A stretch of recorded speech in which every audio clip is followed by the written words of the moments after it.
Good morning, afternoon, and evening, wherever you today, because we are doing a live stream, a live watch along. So I have my microphone here of Clash in Italy, live from Turin, Italy. I'm here with my wrestling supreme buddy, my tag team partner in Boss Man. How you doing? I'm doing all right. Great. So because this particular pay-per-view or premium live event or whatever the fuck you want to call it is at an amicable time for us Brits, we are going to do a watch along for it. Was this in Italy? Only 1 hour ahead of us, which is perfect for us. So we can watch this without having to worry about waking up the next day because it's not going to finish at 4 in the morning if this shit was live in the USA. So, boss man, let's talk about the card.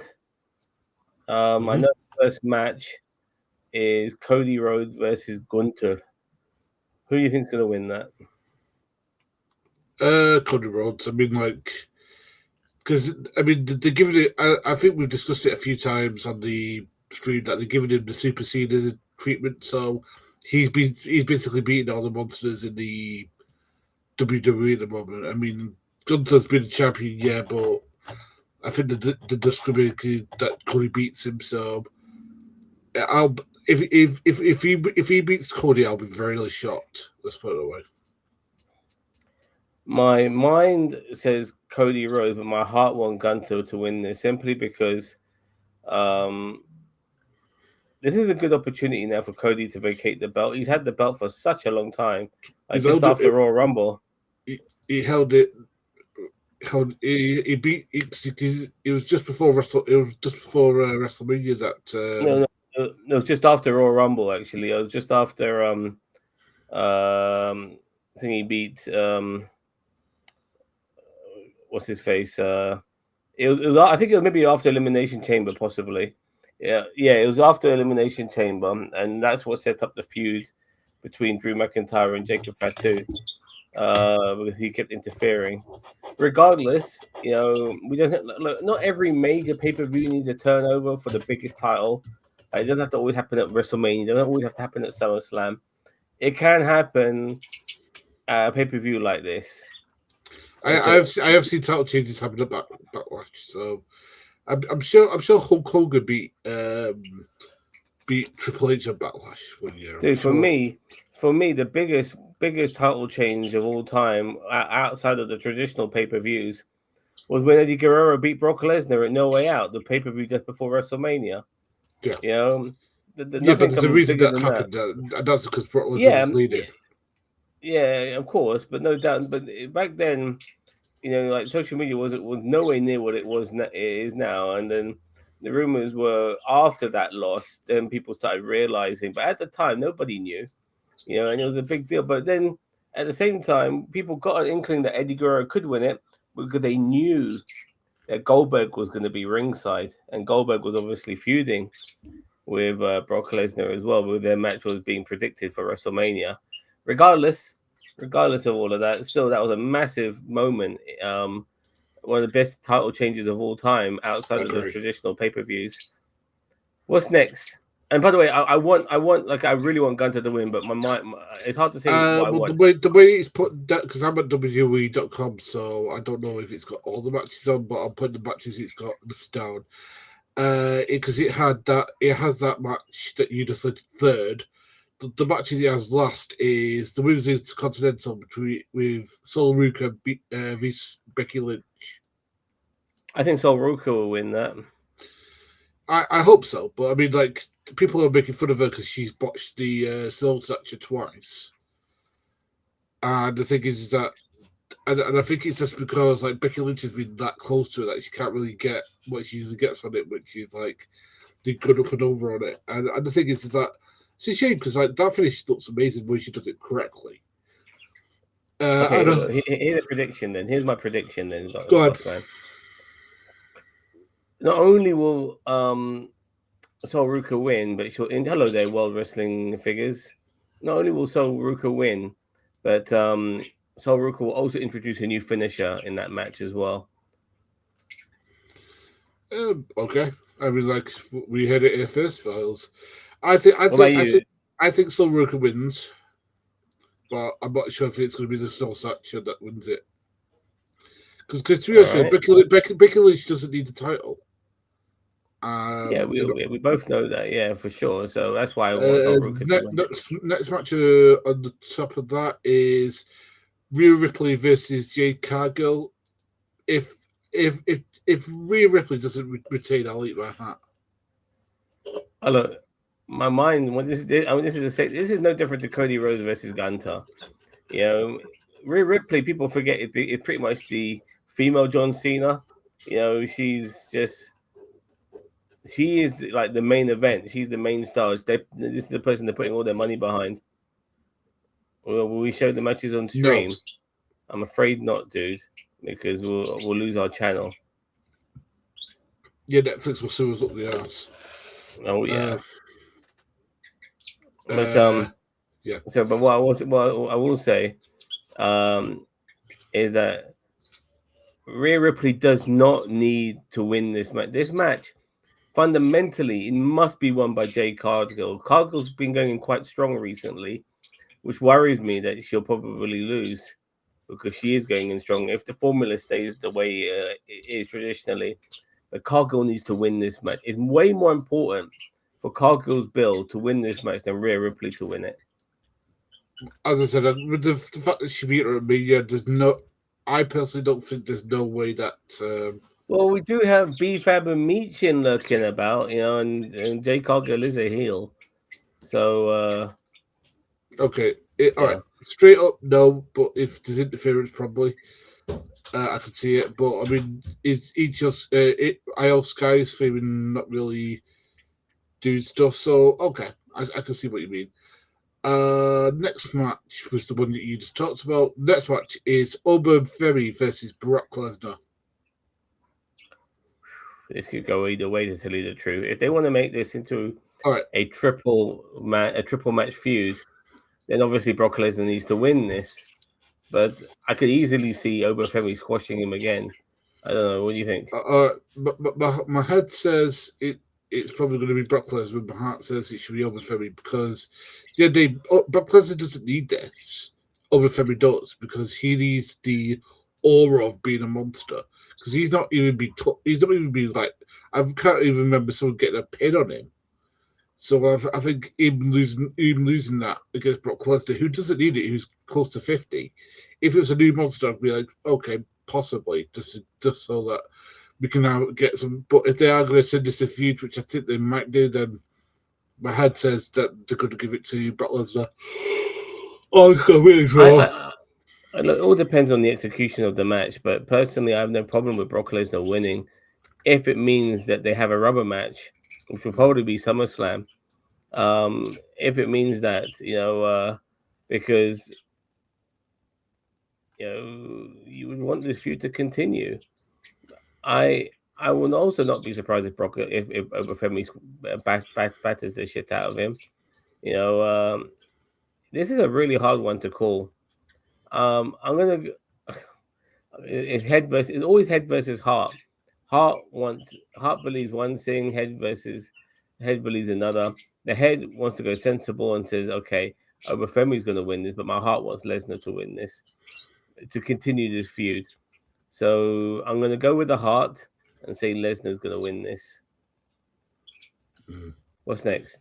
The last match on here, at least, is Roman Reigns versus Chicken Fatu. Now, do I think this is going? So in this, I don't know how many hours it is, but this whatever hours it is, it's 1, 2, 3, 4, 5 matches.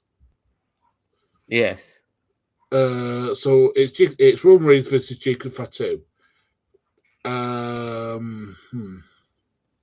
can see what I think. Which is that there's no way that Roman Reigns loses this.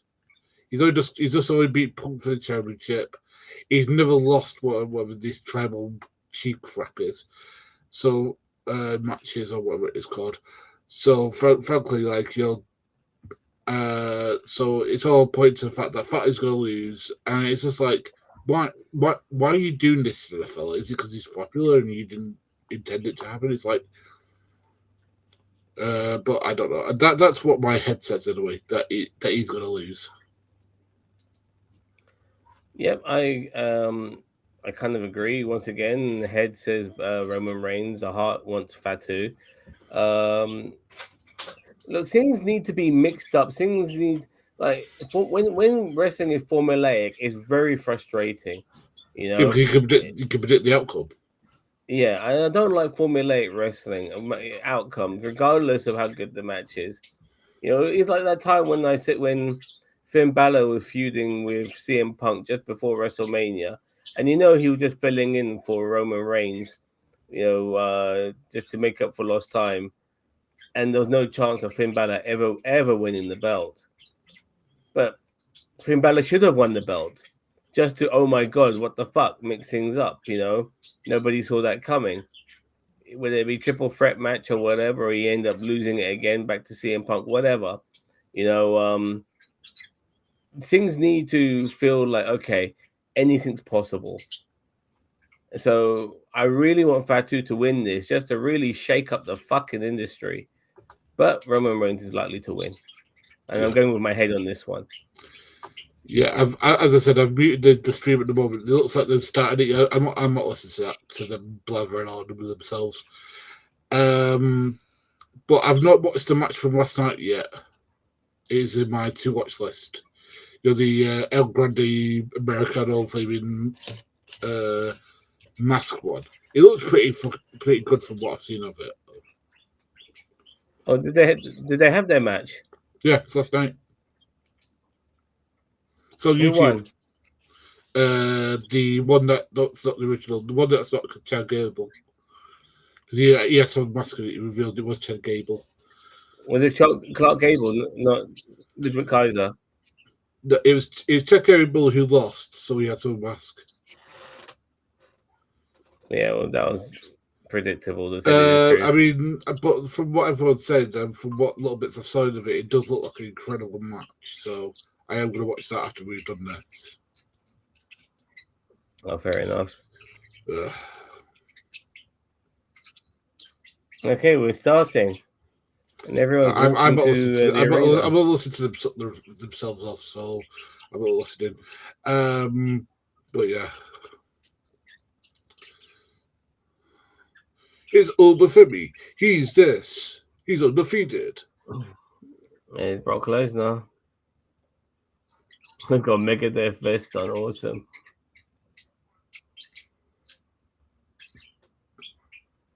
But the vision's all over the place right now. Yeah, it's because Logan Paul just got injured. And to I usually don't wish injuries on people, but it could have happened to a nicer guy. I agree. Look at those staircases either side of the arena. They're fucking massive. Yeah. I mean, the Spanish crowd was massive hot on Fabian SmackDown this week. I mean, I managed to get through most of SmackDown without losing the will to live, which is unusual for me. Look, America can go on about being number one and all that shit. European fans, we are just far superior than American fans will ever be. I think because they get it every week, whereas us, we have to wait. You see us you look at us in football, dude. We get that every week, yeah, and we go fucking crazy, I thought you wouldn't talk about football. No, but I'm trying to make a point that I watched this one American guy watching American fans versus European fans, and you see the American fan chants like, we believe that we will win. We believe that we will win, like a bunch of fucking twats, yeah.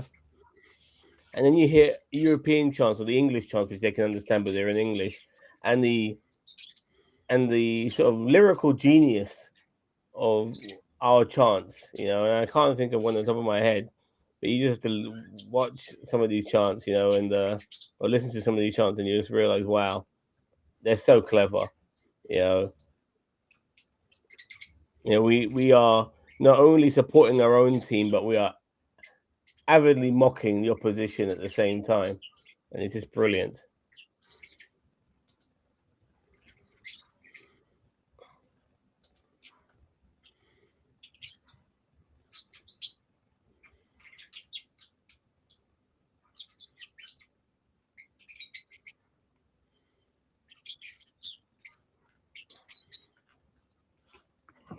Right, we're starting now.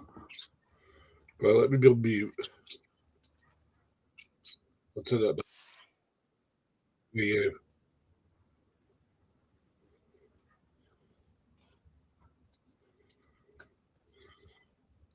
See, 12,000 I don't disbelieve. That looks packed. Yeah, of course, man. And But these are arenas. These are not stadiums. The arenas don't hold as much as stadiums.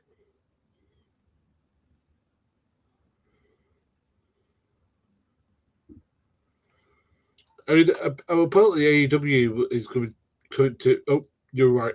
It's going to play Wembley again. So like people are saying, "Oh, Gunther's got European advantage." Like America really thinks as like being a European continent is somehow means that fans are going to like necessarily cheer for somebody from another country. It's like the Germans. It's like the Dutch people cheering for a German. Like very unlikely. I couldn't see that. It's like they don't get it. When it comes to the only time like when we are an actual continent in a team like the Ryder Cup where it's Europe versus America, that's because it's different. We are emphasized as a team, but Gunther's not fighting in Austria or neighboring Germany. He's fighting in fucking Italy. And plus, he's a heel. And he's a heel. I'm sure he'll have his people appreciate him. And by the way, I'm Sami Zayn, ride or die, by the way. So am I want Sami to be champion, but I don't know. I mean, like, at the moment, I don't get what his gimmick is at the moment. I'm loving this gimmick, by the way. He's a heel being a face. Yeah. It kind of very unique. It kind of works for him. He's whoever you want him to be. If we still want to treat him as a face, but he acts like a face, then you can treat him as a face. It's different to like Cena. Cena was having the shit booed out of him, but he was still a baby face. Gunther gets in better shape every time I see him, man. Yeah. Consider what he looked like before when he first came. He was chunky as fuck. Well, he's getting more and more muscular, man.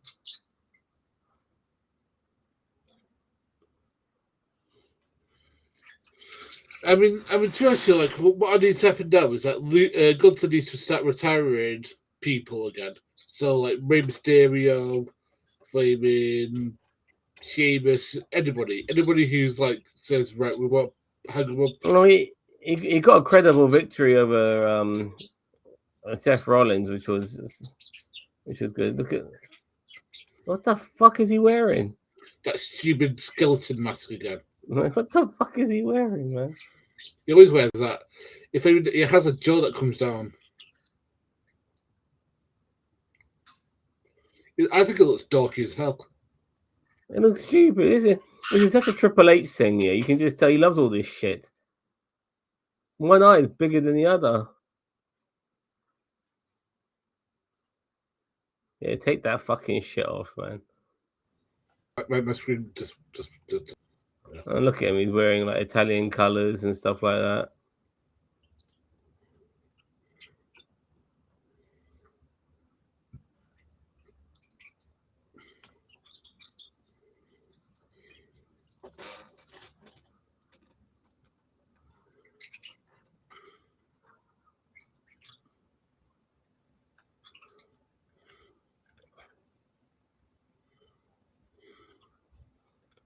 So I think match number 3 will be Obafemi versus Brock Lesnar.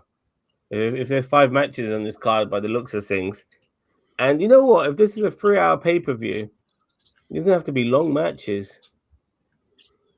I don't know. We've got to have room for adverts as well. Yeah, but still. I mean, to be honest, I mean, like, I watched what was it, the last AEW pay-per-view, and that will blow this out of the water. an I still need incredible to match. watch that, by the way. You do need to watch it. Joe vs. Ospreay is worth your time, and I'm telling you that. I'm favoring Christian Cage and Edge, favoring an FTR had an amazing match to start it off. Isn't he Adam Copeland now? Yeah. I don't care what you call him. Yeah, Adam Copeland. They had an amazing match.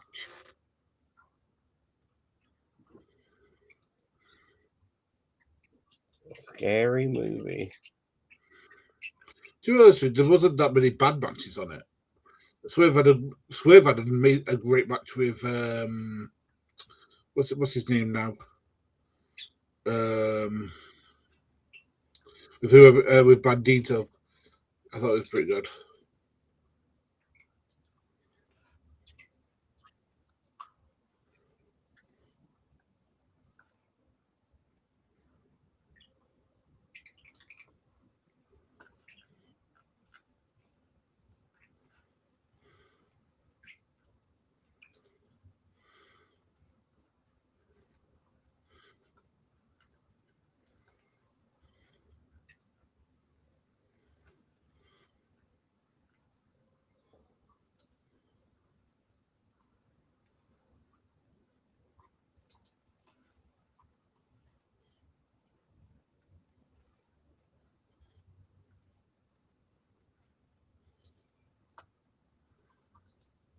So I'm just trying to.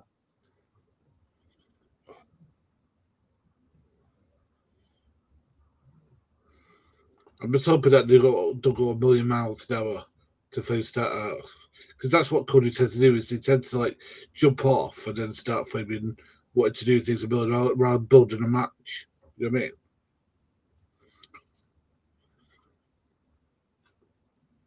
mean? Yep. Where the fuck is this live stream on TikTok?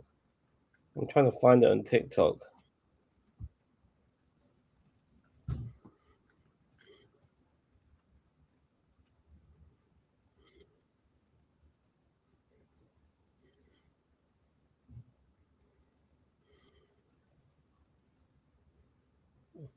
Apparently we're live. We're not live anymore.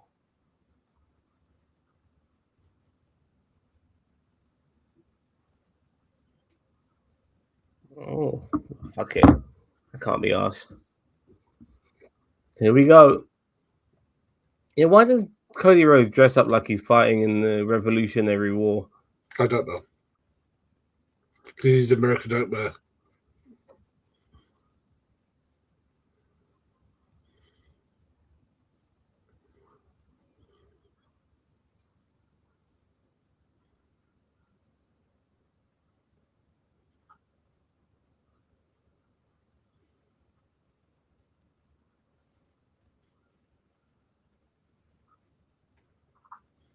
I was watching some of the what do you call it, build up for this, and Cody Rhodes was going, yeah, I got Gunter's number. I fought him last year in Saudi Arabia. I beat him. You know, we faced twice in the Royal Rumble. I've eliminated him. I have his number, and all that positivity means You shouldn't do that. You should do you shouldn't do that, because basically it makes it, because let's say for example Gunter beats him, it makes him look like a stupid idiot. He's really like done this stuff, done this like because of great killer. Gunter's got some chops, man. Oh yeah.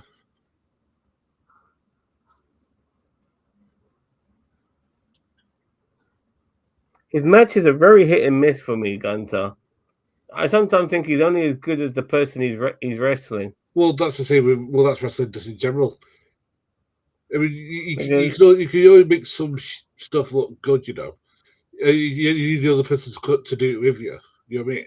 Well, like, but he had match like one time with Sheamus, yeah, and people are hit and miss on Sheamus, and that fucking match was amazing, like Sheamus ended up with so many fucking welts and stuff.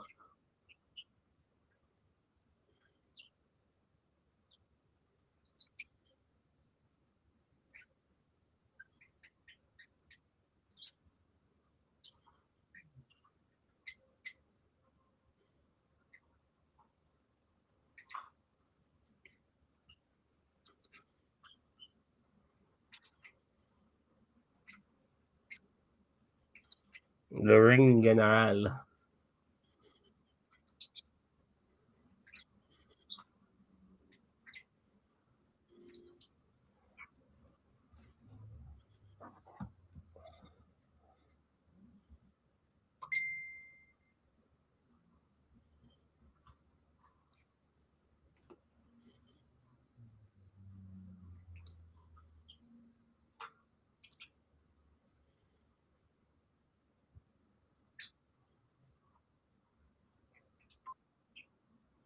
Ooh.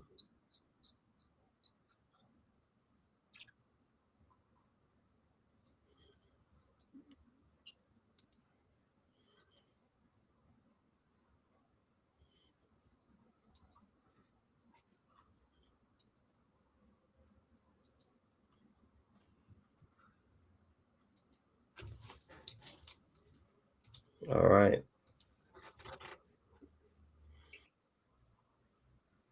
Come on. I'll give them this. They're starting off really positively.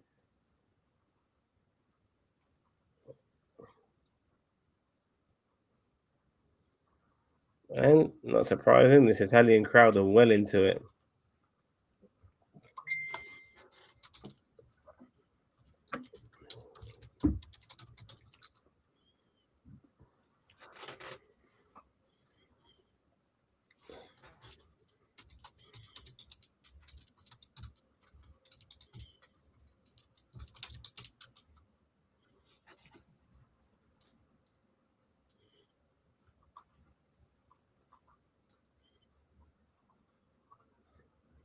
I mean, if anything, Gunter's like a throwback, a classic throwback to the foreign heel. Yeah. Without playing on the fact that he is foreign too much or him being anti-American.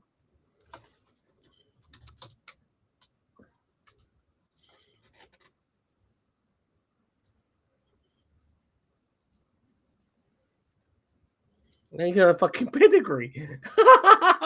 I didn't know he had that in his fucking repertoire. And pedigree is a finisher. Now pedigree is becoming a secondary move. You know, I've seen people do pedigrees and getting kicked out. Like, you shouldn't be kicking out of a fucking pedigree. Not like on a regular basis, that is.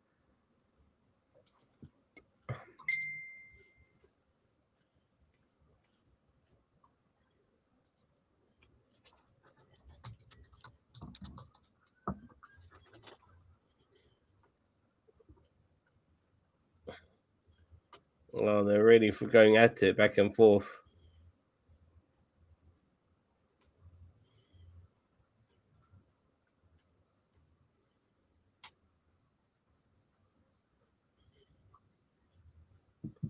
I was very happy for Axiom to get a win on in his home country on SmackDown. I knew he was going to, but he's fighting the Miz. I can't remember the last time fucking Miz won a match. So he's fucking, I give him credit though. He's willing to job for everybody and anybody. Danhausen, fucking Axiom.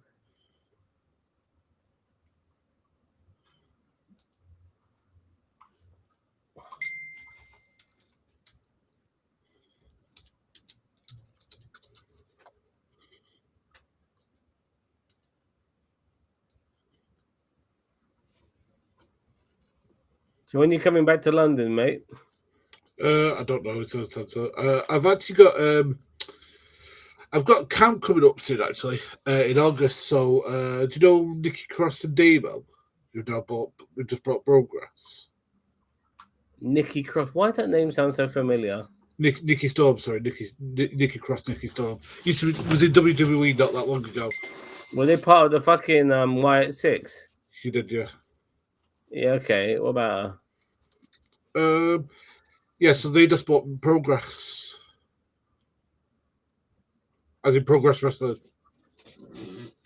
So anyway, they're doing a 4-day camp. Well, 4-day camp at my school, 10 till 5. I'm going, so. Oh no, you've got the sleeper in. You've got it locked in.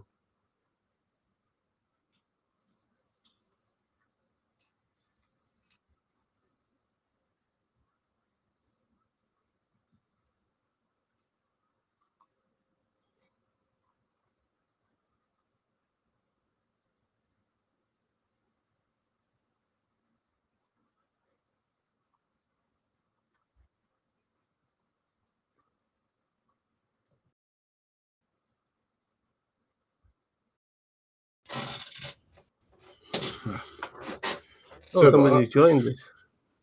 Me. Was that you? Yeah. I was having issues.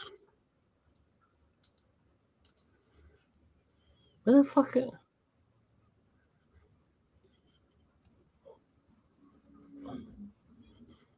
Okay.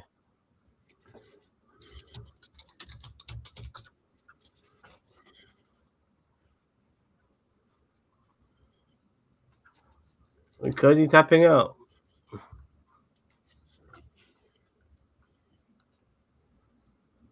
Oh. I wouldn't mind a major title change, but what concerns me, if Rhodes does lose, then there's a good chance that Reigns will win.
Yeah, I couldn't believe it when he beat Powerhouse Blobs.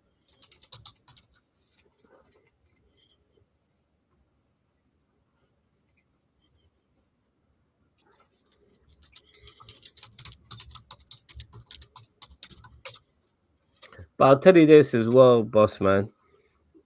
Watching Powerhouse Blob on SmackDown, he feels like a poor man's. He feels like Obafemi from Wish. I think that's a bit mean, but I mean, the way they're using him is basically the same thing they do over Femi, I think, which I don't think is going to help him. Because having two people basically squash people isn't really healthy. Yeah.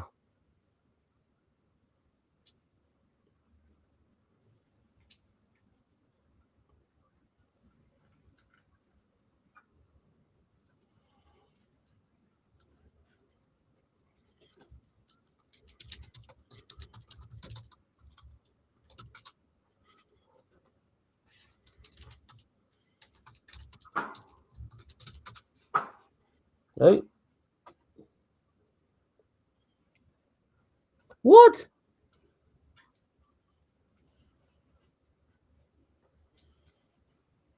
No way.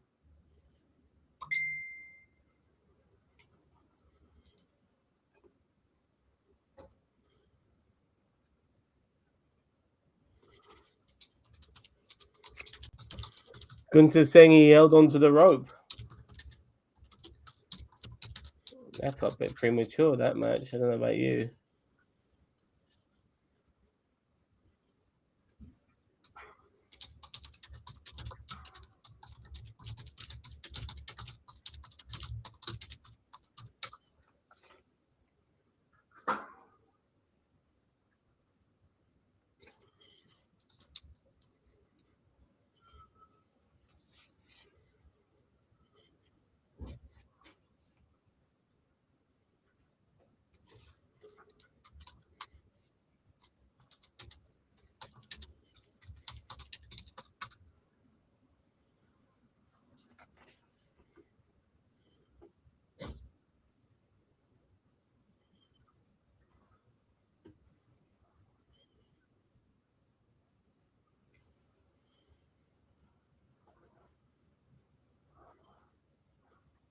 Oh man, Gunther's foot was under the bottom rope, boss man. I reckon they'll come back for this. See that? Cody Rhodes has been quite heelish recently, you know, in the way he's been doing things. You know, with Sami Zayn and all that shit. I actually thought Sami Zayn might interfere in this match.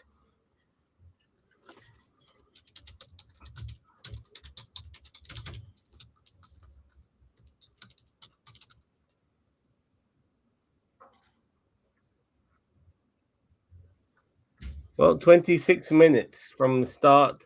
Hey, look, there's a LA Knight, one of my favorites. Montez Ford. Oh, I wonder what his wife would say.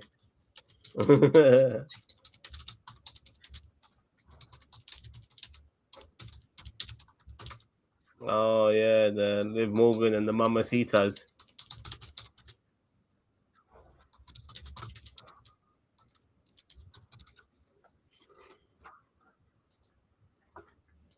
Yeah, I knew this match was second. You don't like Jade Cargill, do you? Me? Not really. I like Jade Cargill. I think she's a lot better than people give her credit for. I think she's got a bit of a monotone voice when it comes to her promos. I'll give you that. No, it's just like I don't think there's no evolution in the character, and I think like she's somebody if she evolved her character a bit would be more interesting of a person. By the way, I can't believe I'm on Netflix watching a fucking ad. I know. Carshield.com. I know. It's like hardware for furniture. Cashield. Oh, God's sake. The whole point about these premium live event, these pay-per-views, is they don't get any fucking commercial breaks. But now they're fucking doing that anyway.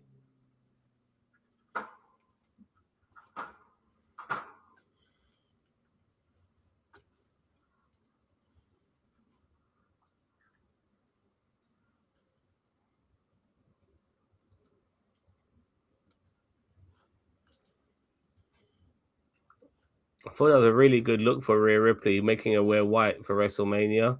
I did Very as well. clever.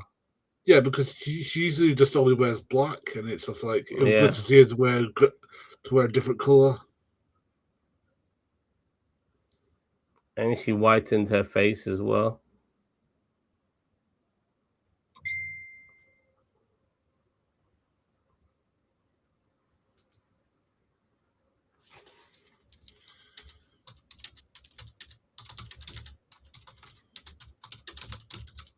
So what did you think of that first match? All right. It was all right. It could have been on SmackDown or Raw, though.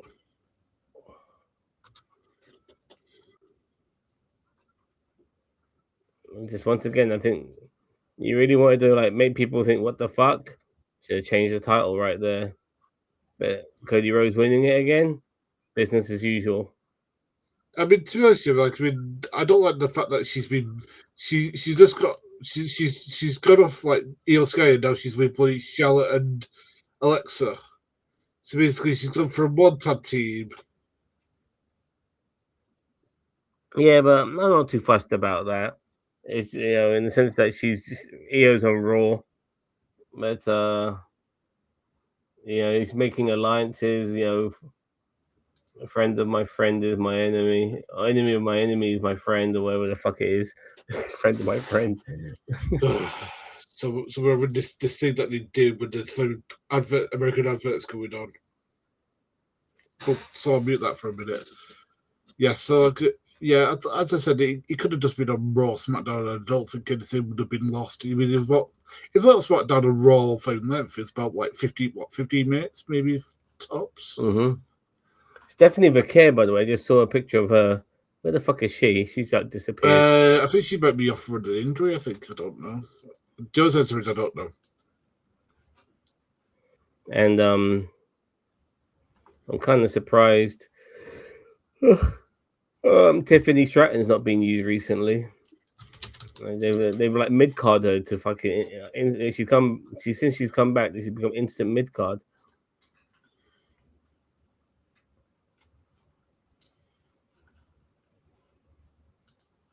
It won't be long, and I think the next WrestleMania. By the way, I'll tell you who's going to win the Royal Rumble. Probably over Femi. What do you think? Probably. I Royal won't Rumble guess. is it's usually somebody top tier who wins it again, or somebody who needs to win it just to elevate themselves a little bit Well, more. if it was up to me,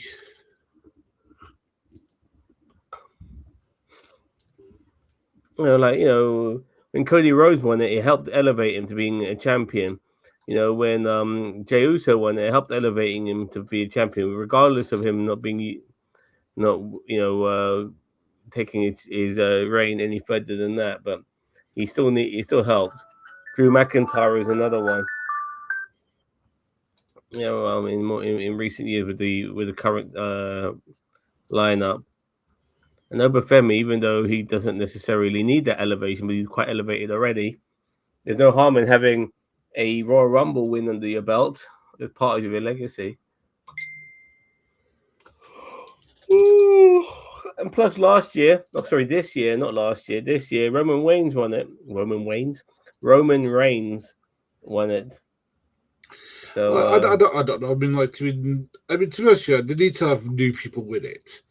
So because I don't know. Because every time they seem to have like a new person. I have no problem with now and again an established guy winning it, as well as a new person. But you don't want to think you don't want it to be have a pattern, so to speak. Look at those big fucking balls around his neck.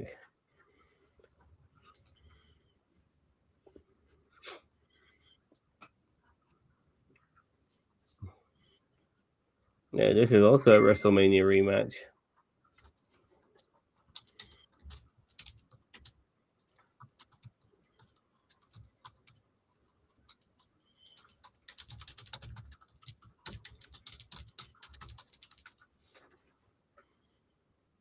Holy shit. I forgot what she came out in, man. That was crazy.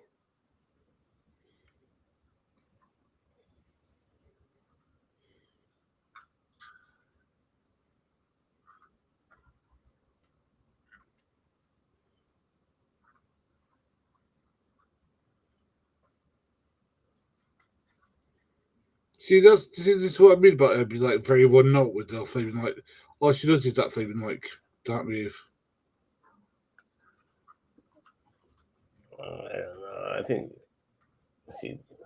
just showing some highlights. It's not the entire match. And I thought we did mention a match was a lot better than people gave it credit for, or giving it credit for when we did our review. But I do feel that Rhea Ripley should not have won that match because she doesn't need the belt. She's already massive. She's established. And Jade Cargill just needs like a massive win like that to really, make her seem like a top tier star who could beat anybody just the same way Rhea Ripley can. But she needs a win in the Rhea Ripley, and we're not talking a tag match. I do feel Jade Cargill's going to lose this. Jade Cargill's coming in strong, and she's already pinned Rhea Ripley in the tag match, and you know how that works. Yeah. And she beat Alexa Bliss. So there's your fucking big win. You beating Alexa Bliss.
Well, Jade Cargill is coming out on her own.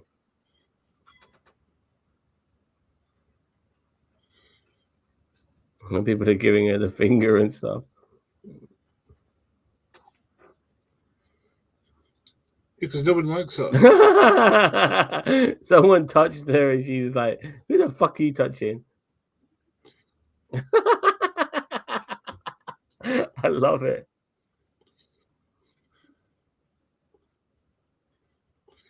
Honestly, like, well, I mean, the thing is that like, because people are comparing like WWE to AEW, I'm like thinking, well, it's like she was bad in AEW and she's bad in this.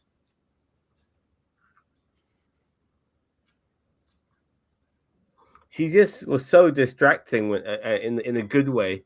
When I first saw her in AEW, I thought, man, I can't keep my eyes off this woman. She just looks amazing. You know, she's beautiful. She's got a look about her. She's got a physique about her.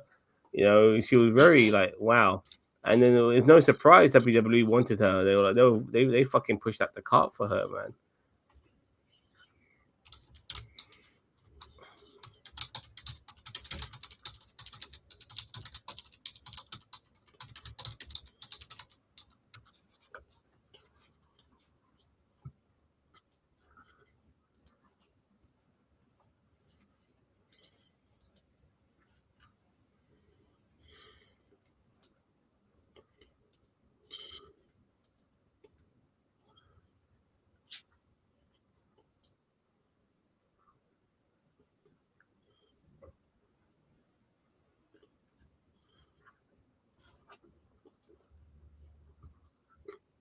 And here comes Jigsaw.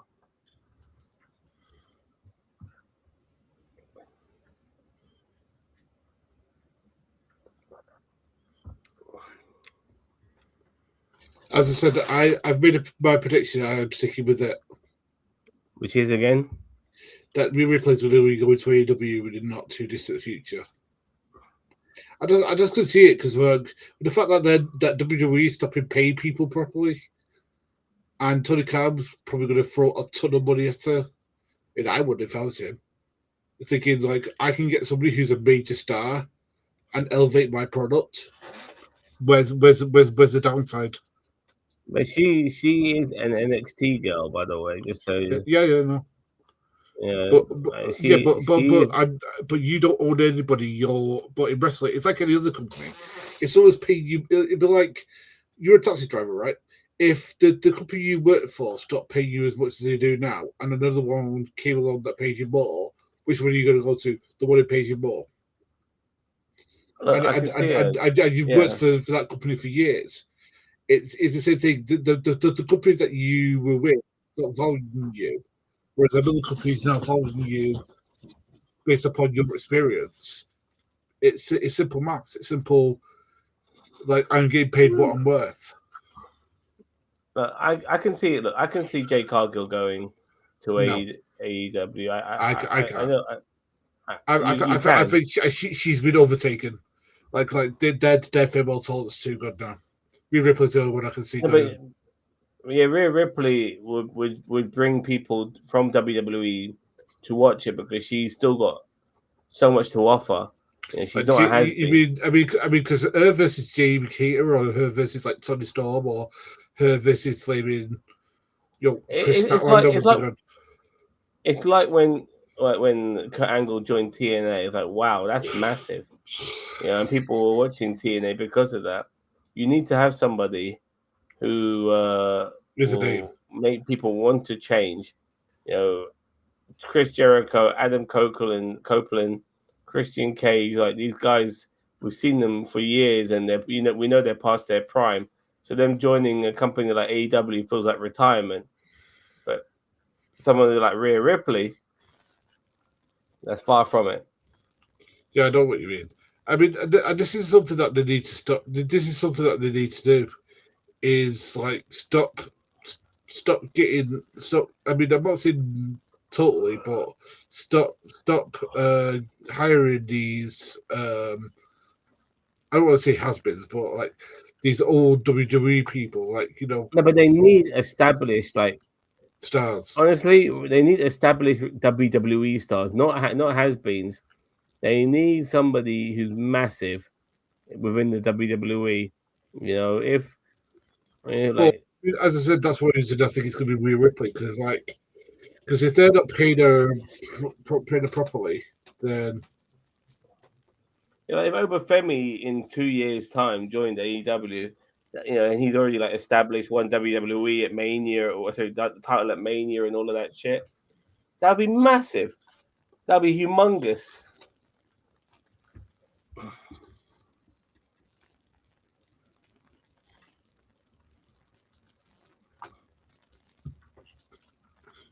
If somebody like The Miz joined AEW, no one would give a fuck.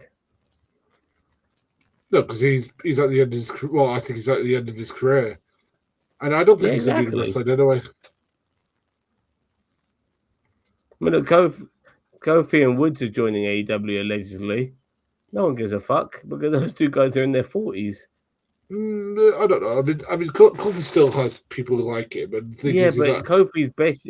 Kofi's people go on about him being in the WWE for over 20 years. That in itself makes him sound like a fucking old school guy. You know, like he's not. He's not a look young at man. Like this. you want. And by the way, the way WWE treated him when he was WWE champion by making him job to fucking Lesnar. And when I say not job, but got buried by Lesnar. Lesnar buried him. I mean, she's like a bound of flaming muscle.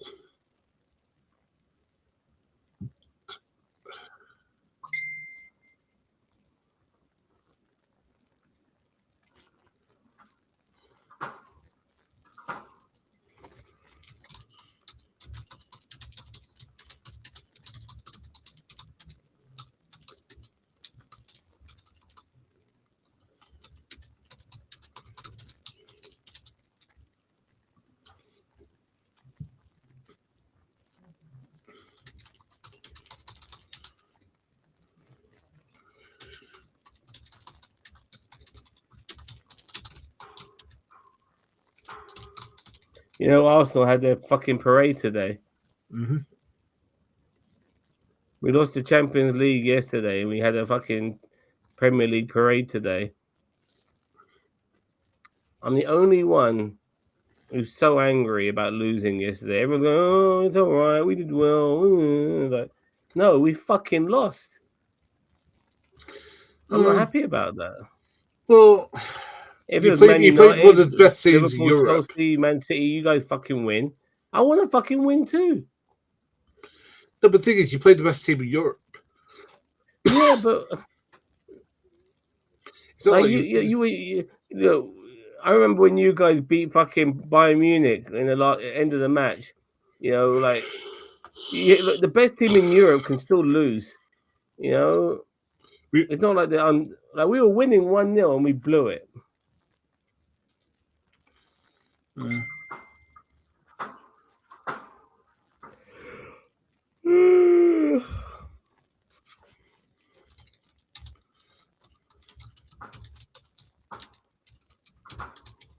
Give these Italians a lot of credit. They can do really good chants in English.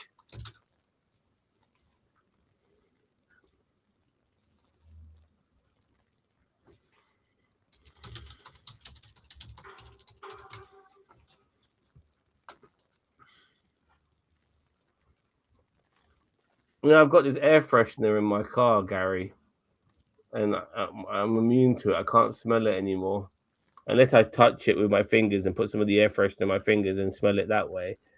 I can't really smell it. But I had this guy in my car today, one customer, and he had to open my windows because he found my air freshener overbearing. I told him I'm totally immune to it. I can't smell jack.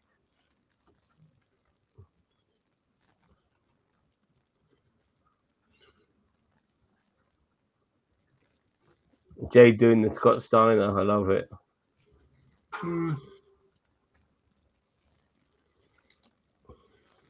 Big Mama Pump.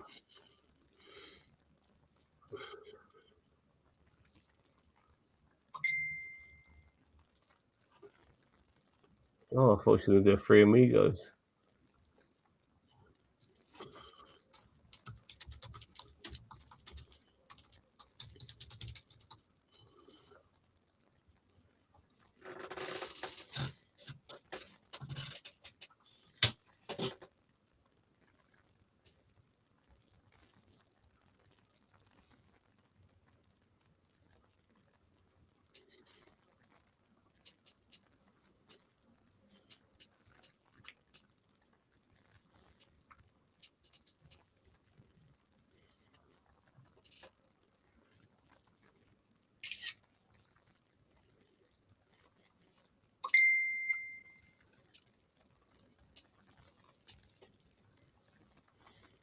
Come on.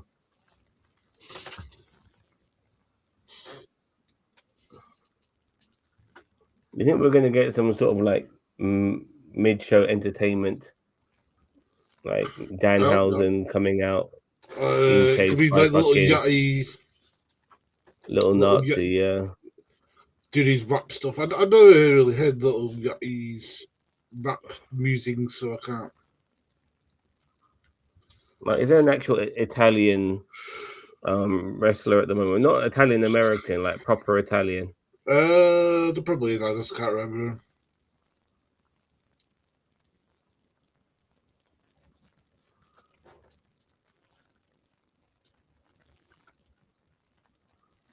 Yeah, well, we got the chin lock from hell right now.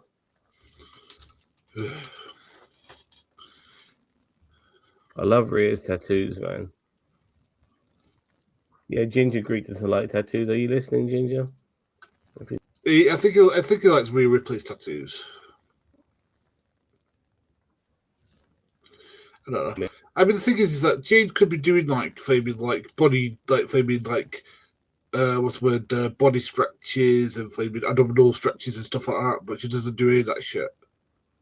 And you look at the size of her; that's the moves that she should be doing. Like I mean, to actually, like, they make her work like somebody who isn't the size that she is.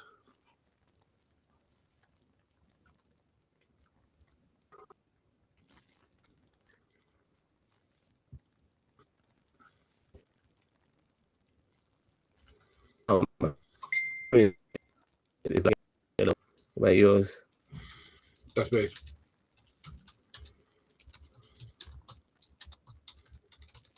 Back.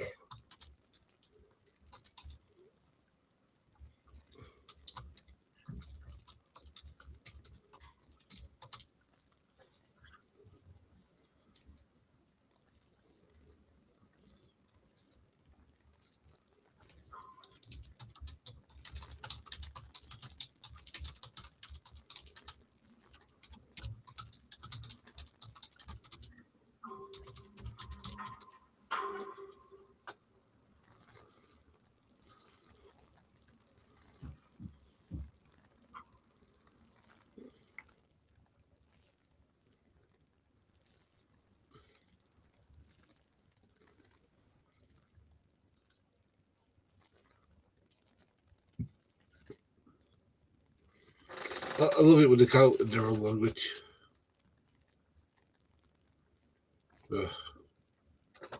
Sam? Sam? I can see the two counts when they start happening in France. Sorry? Are you okay? Yeah, I'm a bit tired. I had my dinner before I came, and it's making me want a fucking food coma right now. Because by the way, everybody, like, Sam's been on a diet recently, so he's like, if any sort of food is going to hit him harder. Oh, by the way, yeah. By the way, I've lost some weight as well, Sam. How much you've lost? About 10 pounds, not 10 stone, 10 pounds. Okay. Not a lot, but enough. Lost 20. What?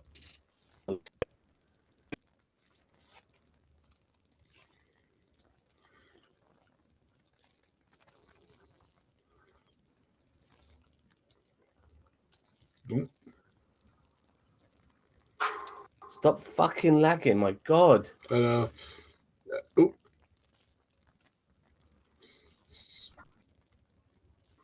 Affecting the stream as well. I'm watching it. Ooh, hey, ooh, day, ooh, hey, ooh.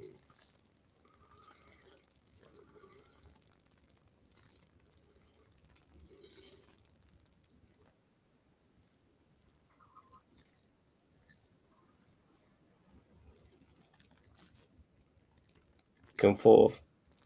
That's all right. They're having a long match, I'll give him that. No, well, they tried to.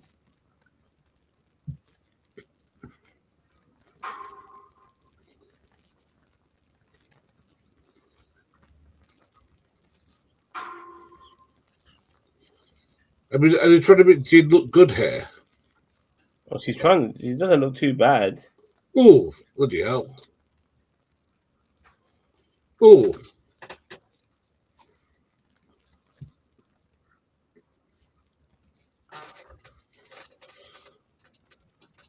Oh, the Razor Ramon drop.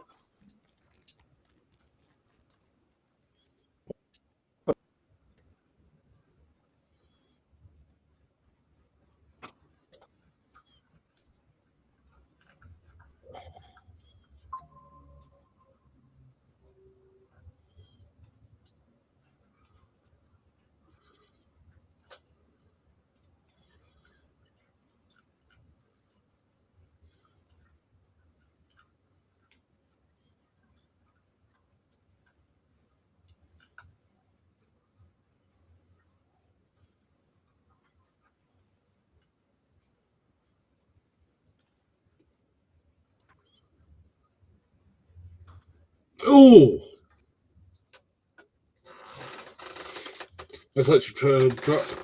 Zabo, you're right. I'm here, man. I'm here. No. Yeah, I do agree with you. They're having the long match. Maybe this is. I mean, this is definitely longer than Cody Flaming Gunther. Oh yeah. Much better back and forth as well.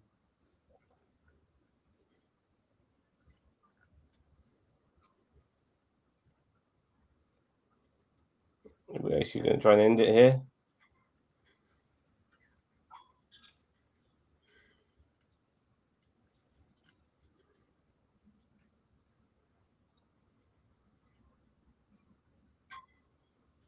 Oh, come on. That was pretty good.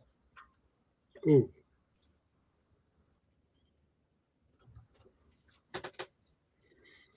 You know, like they're doing King and Queen of the Ring in Riyadh, Saudi Arabia soon. I'm thinking to myself, shit. You know, with all the stuff that's going on with Iran, I can't believe they're doing that.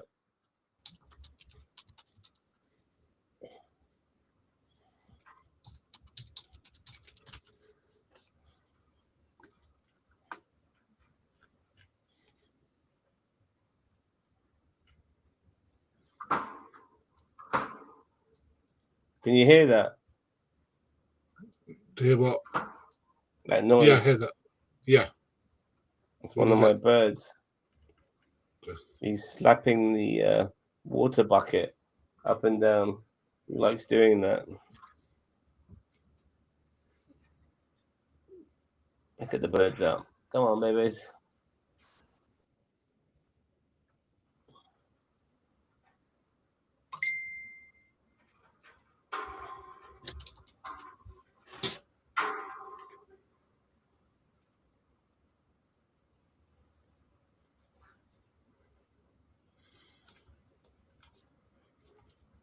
Oh, superplex coming up. Or some sort of top rock move. Yeah. Do you reckon they're going to do Riptide off the top? That'd be pretty sick. That'll be pretty good. Fat boy. Oh. Oh.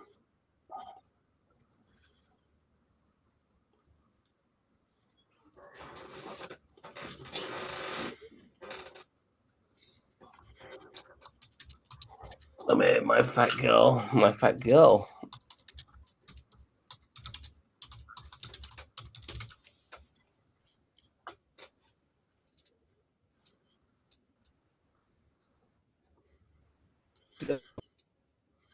Oh, God. They're having a good match, and then all of a sudden these twits are found going down. Go back. We're enjoying ourselves. Lagging again. Oh. I'm lagging big time. Oh. Oh.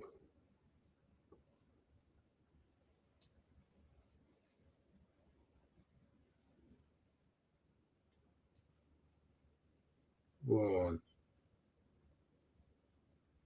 Oh, they botched that. They botched that massively. Do you see that? Oh. Yeah, they botched that flaming interference.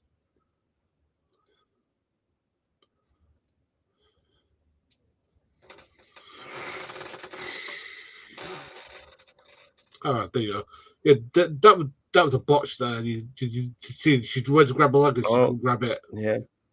Sorry, Cheeto, it's not my notifications, it's Gary's this time. Is it not? Is it me?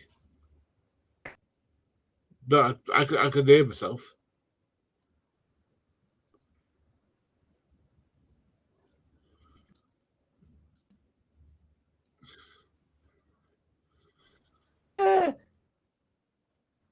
Oh my god.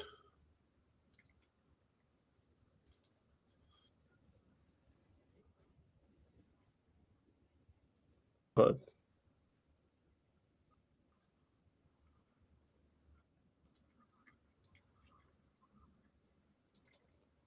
She's by the ropes.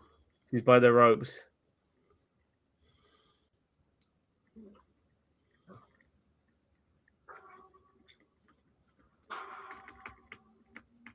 This is going to make a feud between Jade and Charlotte. This is where Rhea's going to get the upper hand.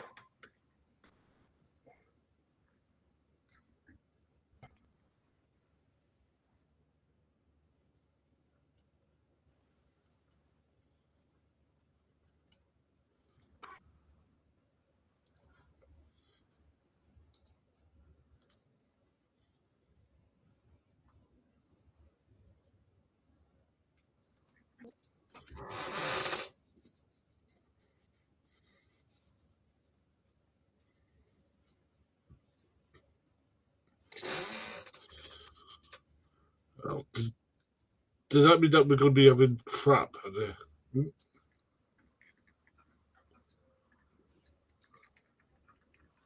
Damn, I'm all over the place today. These fucking things lagging like a bitch. Sorry, is it my fault? Is it you? Is it you? I don't know. It could be me. Because well, I mean, I seem to be all right. I think.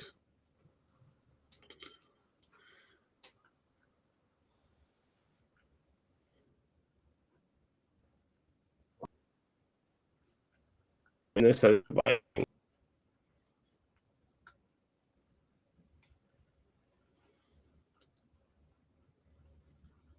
Oh, here we go. Hulk Hogan again.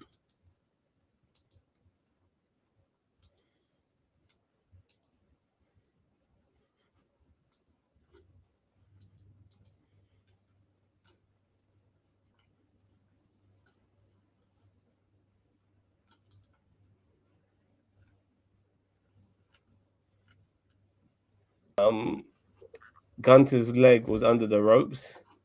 So there's controversy there. And now Rhea Ripley has just beaten Jade Cargill with a little bit of help from Charlotte Flair. Yes, so we've had 2 matches and 2 controversies. Joy to the world. We could have clean wins. So I bet there won't be a clean win in the flaming Brock Lesnar match. By the way.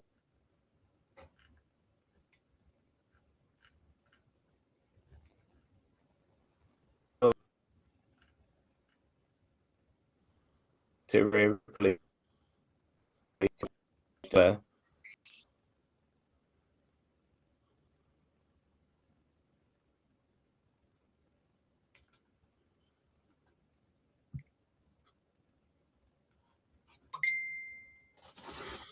Palm of my hand. The power of a fat bird in the palm of my hand.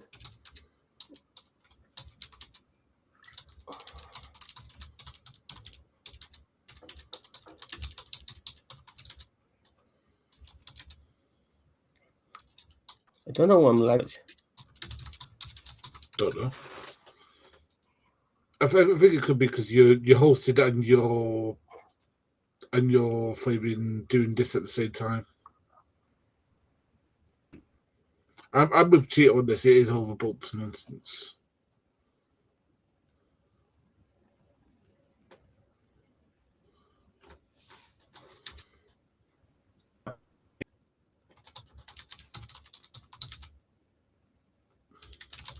It's just so weird. Here's a go race.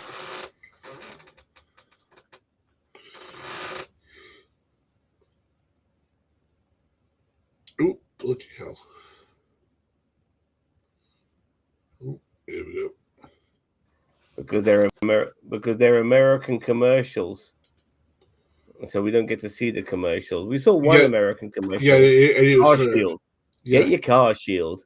Yeah, Car Shield. Yeah. All we're getting at the moment is a flaming like the graphic that Netflix puts on when there's a flaming American adverts are on. We'll be right back. I mean, the amount of adverts they have is egregious. I mean, like you're paying for the fucking thing, so you think you think that like they wouldn't have as many adverts.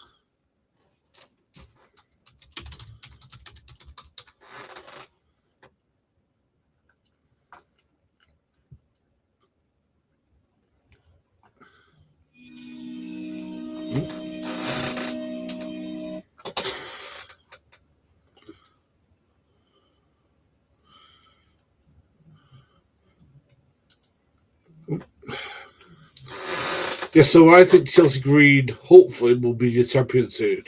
She's got people seem to like her, despite what the machine's doing to her.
Yeah, my internet went down.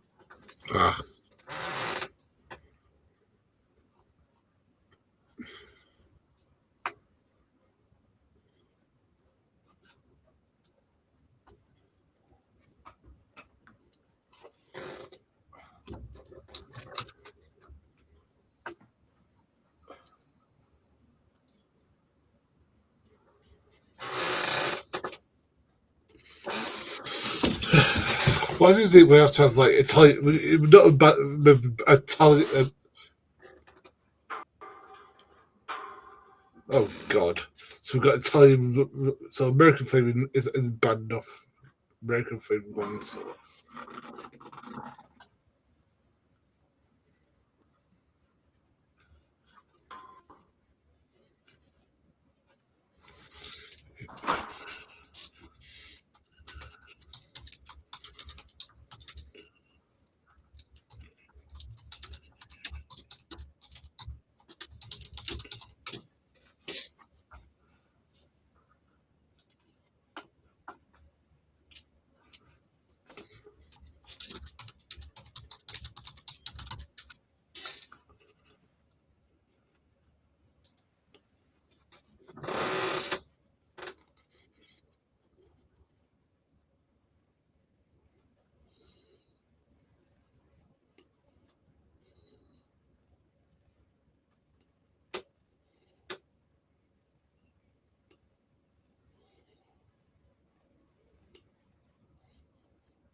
So we're gonna have Overfemi and Brock Lesnar open this one. Oh, of course, this bit anyway.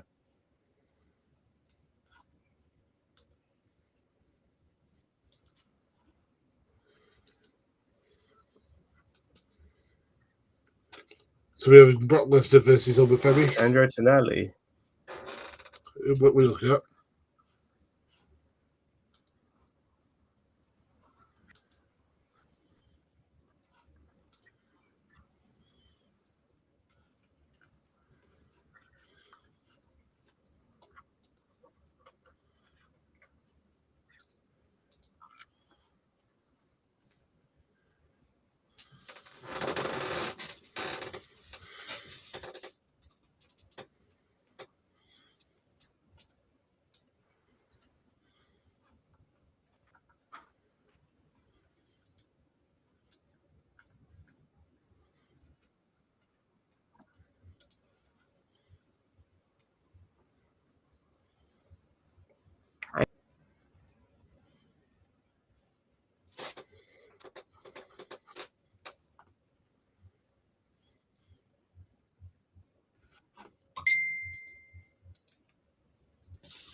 Cheetah, are you watching this?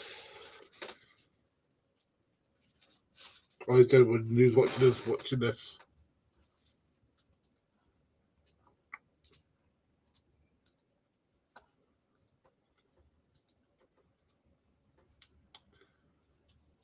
So you might want you to restart your computer, pal.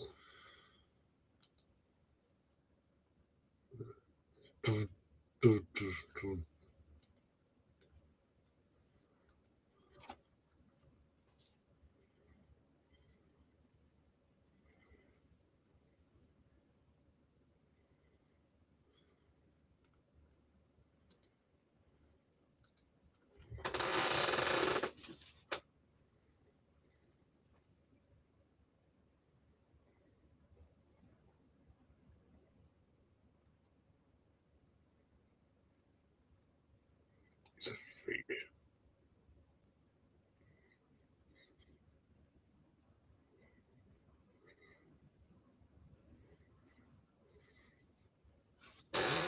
You back, mate?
I don't know where he is.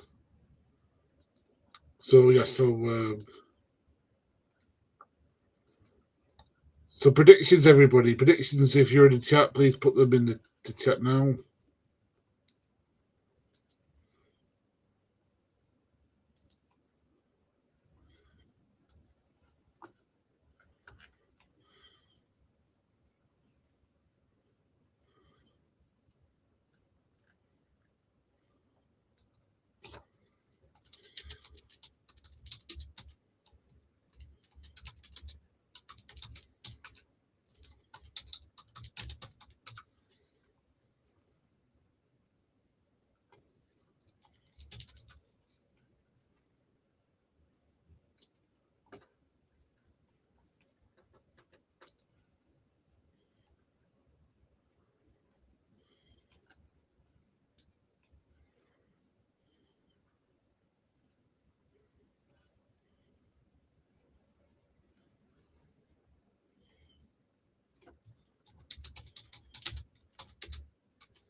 Are you back, mate? I'm back. So who do you think's go over in this one? Well, in my opinion, I think Obafemi has hit great heights already, and to keep the feud going, Brock Lesnar needs to win it. To keep the feud going. Do you think they're going to have a third match? And that third match will be a fucking no DQ, fucking full count anyway, street fight, or It'll be like some sort of deathmatch bollocks. That's what it'll be. you know, some bullshit like that. Yeah.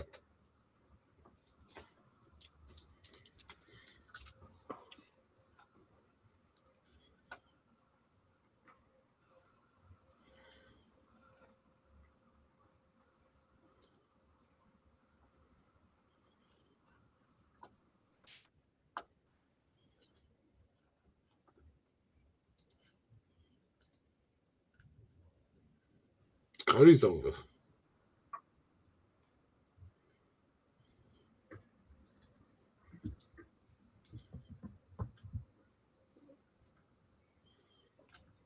Hopefully, I'm not lagging anymore. My name is Paul. Heyman wants to do that.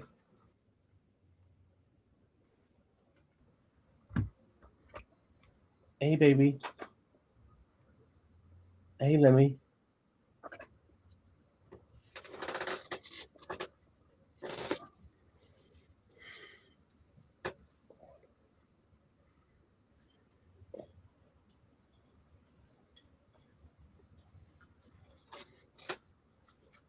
Does he wrestle with those balls on? No.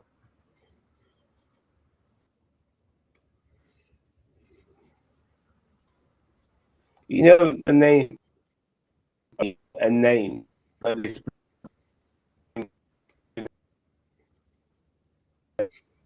Oh, bloody I remember hell. Oh.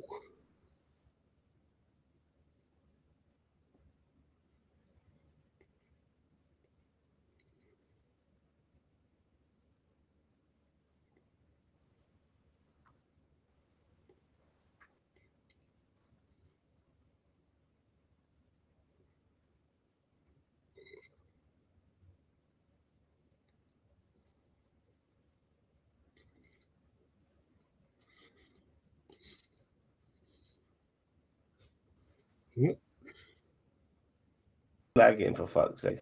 Ooh. That's 4. How many F5s have we got to say?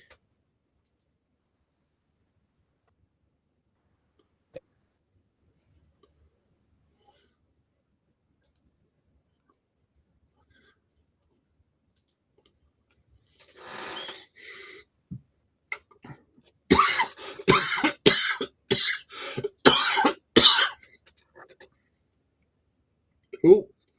Kimura.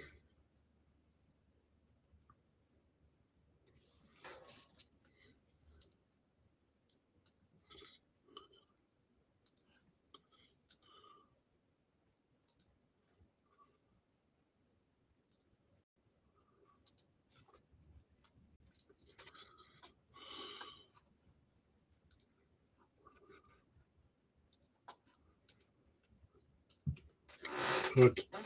Yes, so that's Zam is having issues with his interwebs at the moment. How you doing, Vance, anyway? Who do you think goes over in Uber Ferry versus Brock Lesnar?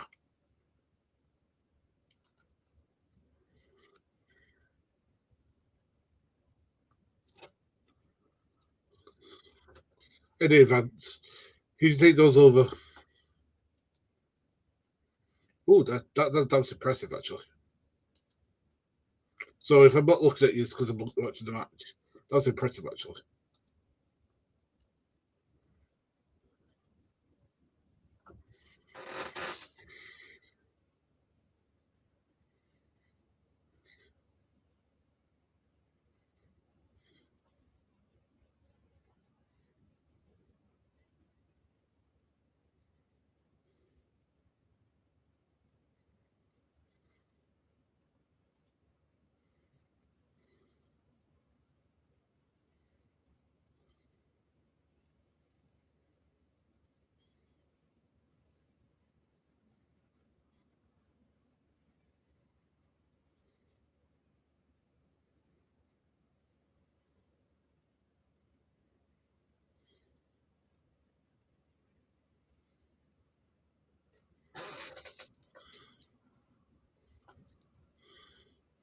It's WrestleMania asking how many faces we're going to see.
Oof. Bloody hell.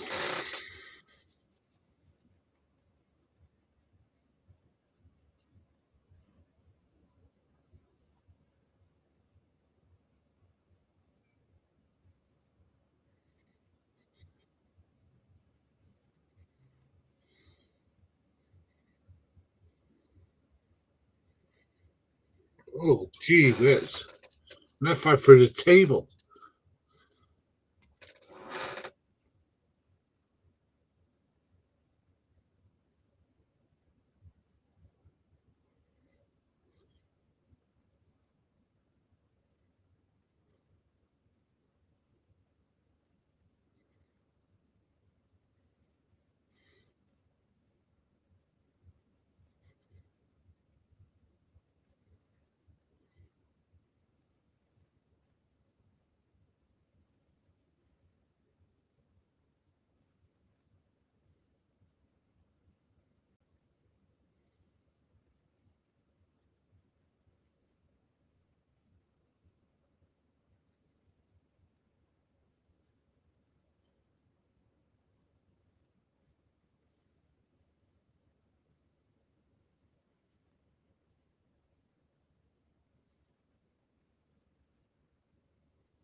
Oh, that was Brock over. Shorter match than I thought it was going to be honest with you. Brock Lesnar.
Okay, so for those watching, like Sam's going to recite his answer. So was that a surprise to anybody? Did everyone expect him to go over? To be honest, it makes sense because it's like they could have a rubber match.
Right, guys, I'm going to use the toilet. 1 minute.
All right, I apologize about that, Gary. My router was giving me real issues, man.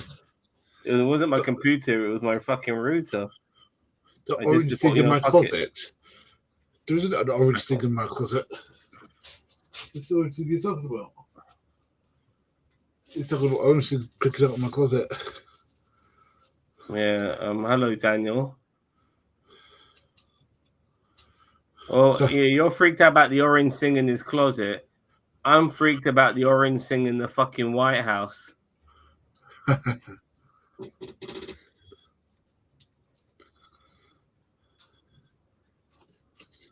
Saruka is, do you know what? She is hot, but like, She's fucking gorgeous, man. yeah.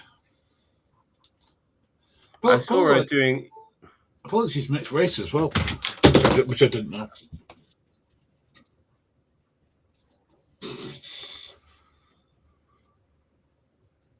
I saw her. Thank you, Daniel. I saw her doing. Seamus. He does those training YouTube videos. Yeah, he did one with her. My God, she looked amazing, man. She looks a lot skinnier in the WWE, but she looked a lot more filled out in the Sheamus video. She did.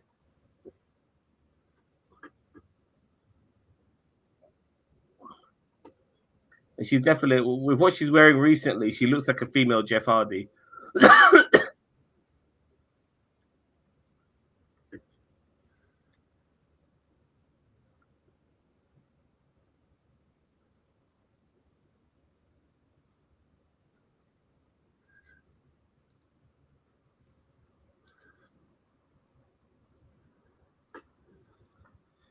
They've hired a lot of like gymnasts, like Taruka used to be a gymnast. Some people who aren't wrestlers, basically. No, but they're like you remember Maurice? She was a fucking cross country skier. But well, I mean, like, but to their fairness, a lot of people they have taken from Britain have been wrestlers. Like Will Cruz, a wrestler. Ray Leverkusen, a wrestler. That Tristan Angel guy, I think he's a wrestler. I just feel that not everyone goes into wrestling starting off as wrestling. Look at Obafemi. The guy was a fucking shot putter. Yeah. And now he's the biggest thing in the WWE, like you don't have to necessarily. But I disagree. No, but the thing is, Sam, is that what you're missing is that like this is why the indies not being as good as they are or not being as big as they are is doing WWE a disservice, because that back in the day would be the talent pool you pick from. Is that you get somebody who was over in, I don't know, Mid-South, or was over in, I don't know, Texas or something like that, and you'd bring them over. And they know how to work, matches, they know ring psychology. And these are things that and I'm not just in the gymnasts or the people that they're picking up. I'm just saying these are stuff that you need to get taught. It's stuff I'm being taught now. They get taught this, Gary, obviously. I mean, they don't end up in the WWE without being taught the basics. And a lot of this them, is basics. So this is just ring psychology takes years to know. So some people, and then look at Logan Paul. He's a fucking natural. The guy was like the guy can do cool moves. I'll grant you that, but he doesn't have a ring psychology. What move does he build up? I'm just saying, like, there are people in this industry who have been in it forever, and people will never give them any clout. Like, for instance, like Triple H, yeah. A lot of nobody really rates him. They all feel most of the time that where he's got to in the business is because of who he's associated himself with, But at the same time, there are so many wrestlers like Ron Simmons, people who have got like NFL backgrounds, got injured, whatever it may be, couldn't make it in the industry, and then tried this, and they've become reasonably successful. Even The Rock and Roman Reigns were those guys as well. They didn't start being wrestlers. They were guys, even though they had people in the industry, They wanted to be NFL guys. It didn't turn out for them. Brock yeah, Lesnar's another one. You know. Yeah, but what I'm saying is that it's that the things that I'm talking about are stuff that you get trained to do. And the thing is that these people aren't being trained. And look, I've Gary, no problem. People don't necessarily go into this world starting the very first thing they do in their education is to be a wrestler. No. You know, sometimes I mean, look at Xavier Woods. The guy's a fucking. He's got a PhD in fuck knows what. You know, he's a doctor, and he's a wrestler. You know, like sometimes other opportunities fall on you, and wrestlers have got gymnastic backgrounds, but it genuinely, if you can hear me, I'm not surprised that women wrestlers have gymnastic backgrounds because that's a really good gateway into this industry. You know, being able to be very athletic, being very mobile, you know, being all of these things. I've got no problem with somebody coming from, like, for example, like a lot of female wrestlers I know come from gymnastic backgrounds. Look, I've got no problem with that. My problem is when you're not giving people that proving ground to kind of like develop their skill set. Because this is why the going away of places like ROH or TNA is bad for WWE, because where you're going to take people from AEW can pay people more than you can. You can say but you know what? Within the WWE, you also need to have a look, like an appearance. You know, if you're an average build, average looking dude, and you haven't got muscles coming out your asshole, you're not going to get into the company, man. You know, you have to have something about you. Not everyone could be as fortunate as a Daniel Bryan, who still actually had some muscle on him. But you could have a technique or whatever. You could be somebody in the industry for all your fucking life, but if you haven't got a look, they're not going to hire you, man. That plays a part. I mean, I'm not disagreeing with you. I'm just saying, like, I just think that, like, it's. But you don't think someone like Sol Ruka, you don't think she's any good? No, I do. I think she's a great athlete. She never started off wrestling. No, I think she's a great athlete. But as I said, they build her up for disappointment because she's not had anywhere to train to get better at her craft, and that's what I'm saying. It's like they need somewhere where they can do that. And I'm sorry, like FLG or it's called NXT aren't the places to do that. It's doing your reps, doing your time on the indie circuit that you need to be doing. I think there's an evolution now, Gary, because I think a lot of people feel like, look, if you're not in the WWE, and obviously AEW is an alternative, but if you're not within these two top companies, it's very hard to make a living. And some people make a living doing the indie circuit. Like, I mean, like maybe Matt Cardona made a decent, really good living doing. But Matt Cardona was massive in the WWE. Yeah, like we're talking about regular people. They're not going to get paid $100,000 contracts. These guys, if they have an opportunity to work with the WWE talent agency and learn their craft there from these guys, then I don't blame them for taking it. It's just an evolution in the industry. The territories are gone now. Indie wrestling is very all over the place, and you got to get scouted, and even then you got to transfer your style into a WWE style and all of this sort of shit. Right, but I'd say like AEW is somewhere that you might want to work, or like a Progress or an ICW or wherever. Well, there's really only AEW, WWE, and possibly TNA if they pay you good enough. Yeah, well, I mean, that, I don't know. I mean, like, I think Progress pays well, but I don't know. Who the fuck are they? I've never heard of them. What Progress? They're bloody tour all over the place. Them and Red Pro, are they on TV? Yeah, well, they're on internet TV, but like them and Red Pro are the two biggest British favorite indies here. Progress and Red Pro. Wrestler, will you earn more than $50,000 a year? I don't know. To be honest, I don't know how much they get paid. To be honest, but they only do like one show a month, so I don't know. So I imagine that they get paid for whatever that show is, but then maybe they have to look at Becky Lynch. I mean, working within the WWE, she's obviously a millionaire.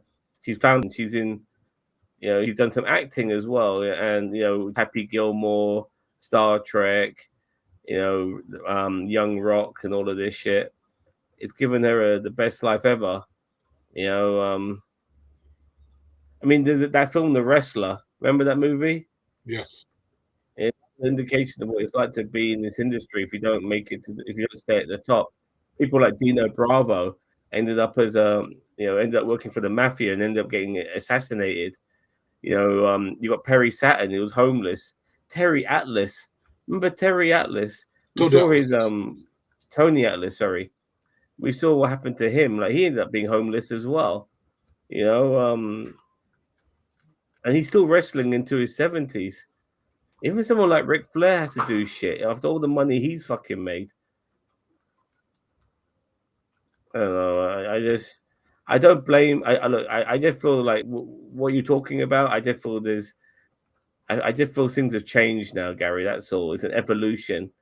Like the days of having to be an indie wrestler, you don't need that anymore. As long as you've got some sort of ability and talent that you can take with you into a training school, they can harness that, utilize that, and make you into a star like they've done with Sol Ruka.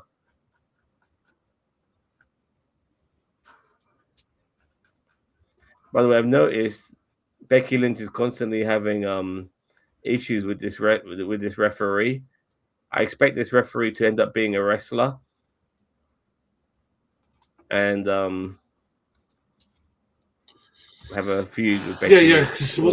I mean, like, that's what's been going on at the moment. Is that this referee that this referee is going to be a wrestler.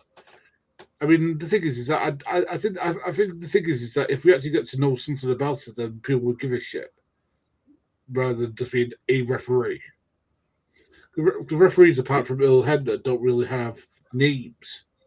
You don't really know their names. You don't go, yeah. Oh, that's Jimmy Cordero, so that's maybe like Mike Taylor or what his name is. I remember in WrestleMania 3, the British Bulldogs and Tito Santana, I think, fought. I think it was Tito Santana or somebody. It was a triple man, like a 6-man tag match, and they fought the Hart Foundation and Dangerous Danny Davis, and Danny Davis became a referee after that. Yeah, but he was the other way around. He was a wrestler who became a referee.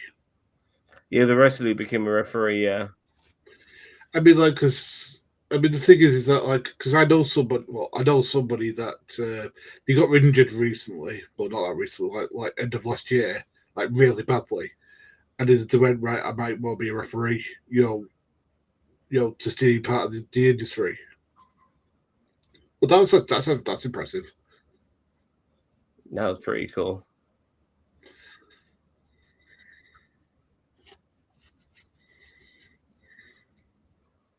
Very nice. We need a title change in this pay-per-view, which is why I think this is actually, yeah, we need a title change. But then again, well, I think this is going to be it. Brock Lesnar beating Obafemi is almost like a title change.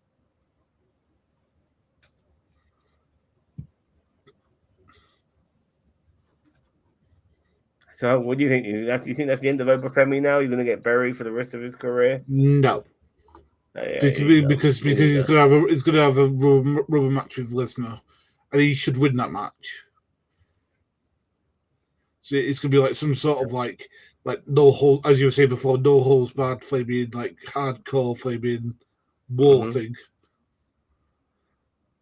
I mean, look, I've got no problem with her being this athletic because she is this athletic IRL, but even so, like, like, how much of it is storytelling? I mean, the moves are impressive. Don't get me wrong. I think she's got plenty of time to learn, and she's working with people like Becky Lynch and stuff. Like, we had Jeff Hardy He was fucking high flying all over the fucking place. You know, Rey Mysterio, same thing. You know, they had storytelling matches as well. You know, he's got to give these people time. And they'll learn. You know, they were great veterans. I mean, Becky Lynch is one of the best in the business. I love Becky Lynch, by the way. She's so funny when she's being heelish. She's absolutely hilarious. Yes. Oh, nice.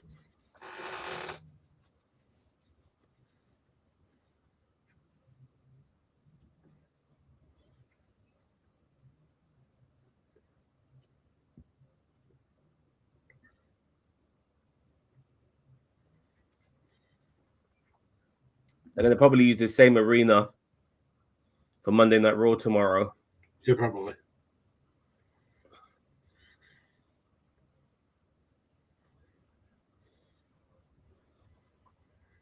They're going all over the fucking place. They're going to places like France and shit. And then they're going to go back to Italy again. It's crazy. Yeah, because the American towns are down because of how much they bloody charge for the fuckers. Because TKO finally, the only good. This is the best thing TKO has done, taking over the industry, is that they are spreading the wealth to other countries finally. Because even though Vince McMahon would like do little travels here and there, like they'll go to Australia, but they'll never have like a Raw or SmackDown, or which they haven't had in Australia yet, by the way. I mean, because But when pay-per-view. AEW's prices are half, and that's me being generous, of what you have to pay WWE for, then there are better options. I don't care what people say. I can't get myself to watch AEW because I can't explain why, to tell you the truth.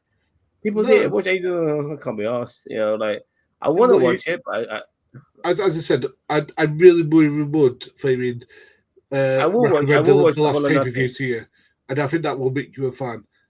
I mean, because I thought the matches were really good.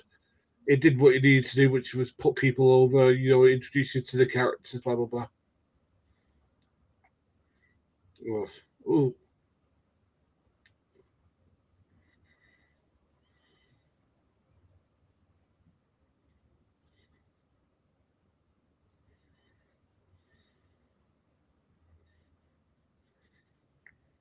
Oh, nice. I mean, see. This is the thing is, I don't have a problem with her athleticism because she's got loads of it and tons to spare. Oh,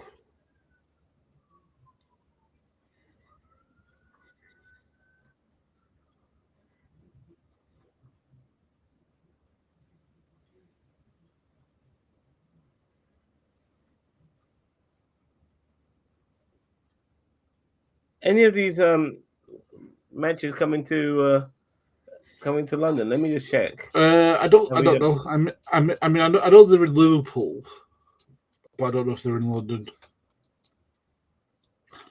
Yeah, it's gonna be like 200 quid a pop.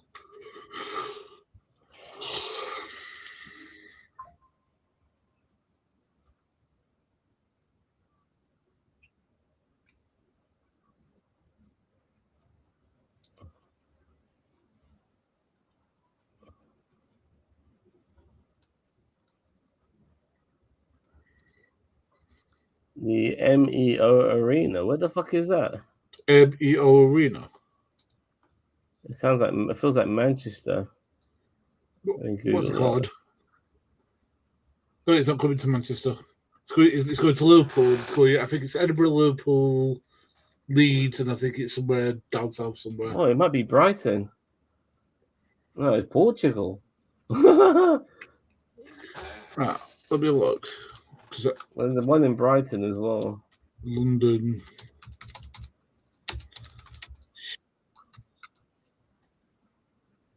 Yeah, it's going to the O2 in 22nd of June. Okay. I don't know how much it's going to be. Probably loads. Well, that's just going to be Raw, and then SmackDown and the day after. If I never have to watch SmackDown again, I'll be 2,000 years too soon. I tried watching it last night, and and even with it being done the hours it was, I found it hard. All right, so here, this is it. Yeah, I got it all now. Go on. All right, there's quite a lot, man. They're going to be in Europe for almost a month. So they've already had two things going on now. They had SmackDown. Mm-hmm. Oh, actually, I apologize. On Thursday they had a European tour, which is like a house show. Oh, that was in Liverpool. And then they flew straight to Spain. That must have been the Raw guys who were in Liverpool. And then they flew in Spain. SmackDown did were in Barcelona, and then Sunday, Clash in Italy. And then Monday, tomorrow, June the 1st. Wow, we're in June already. That's halfway through the year, boss man. I know. Tell me about it. I mean, my temporary job ends at the end of this month. It ends the next month, so end of June. So I've got my dad's birthday, and then I've got Father's Day, and that's rough. Okay. Well, Monday, 1st of June is Monday Night Raw. Mm-hmm. And then we've got house shows happening in Strasbourg, France, on June the 2nd. Wednesday, June the 3rd in Lisbon, Portugal. Thursday, June the 4th in Madrid. And then Friday. Then on Friday, June the 5th, in Bologna, Italy. And then, wow, they're working every day pretty much, man. June the 6th, Rome, Italy. I mean, so they get paid less and they start to work the amount of hours.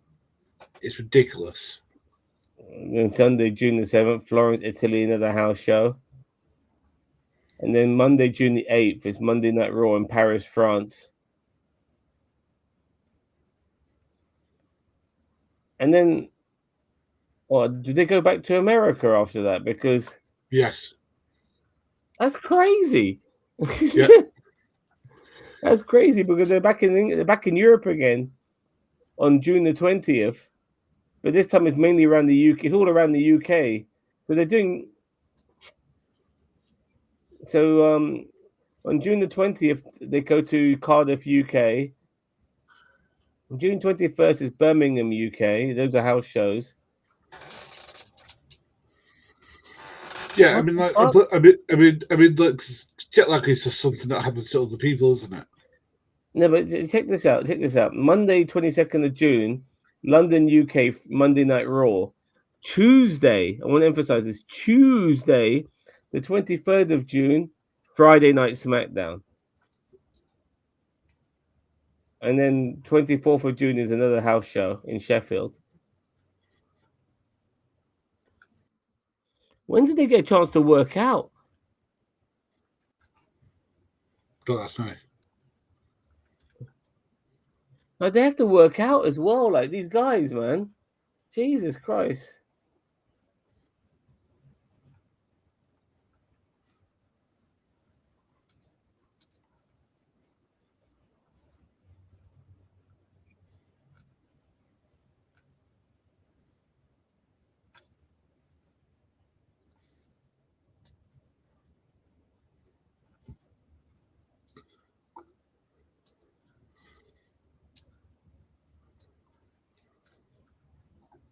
That's fucking crazy.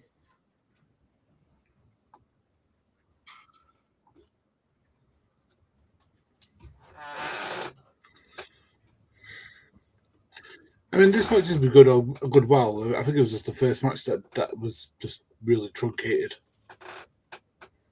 They give these matches time, so I can't really complain. Well, I can complain about the amount of bloody adverts.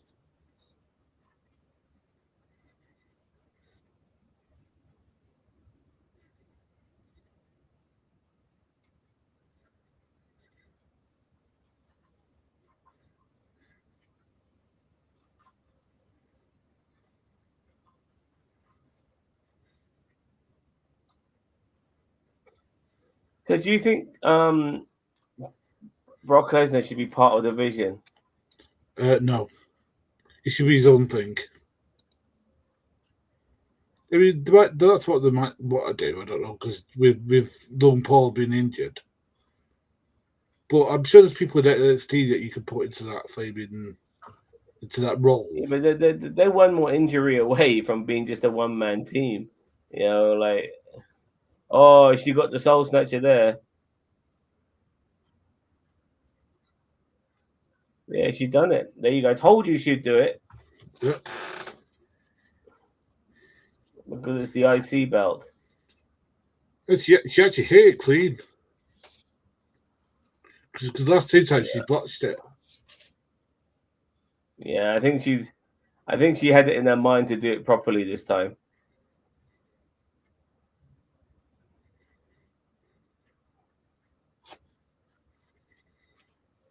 I like it if Becky Lynch starts going ham with the Fabian, like women's referee, and then we get a match with her.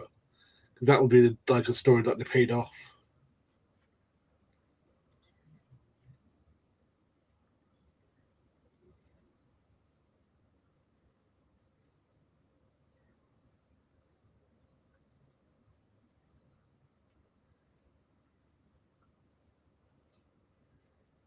Everyone's cheering because finally we're at the end of the pay-per-view with one more match to go.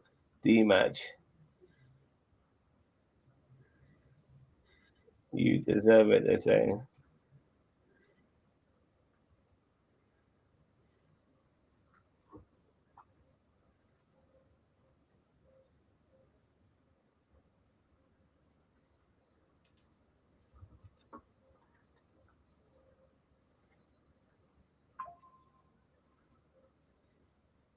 Want some water, babies?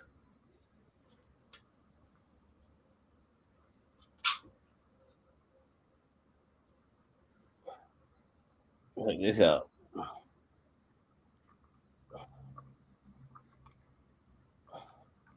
No, not that. There we go. There we go.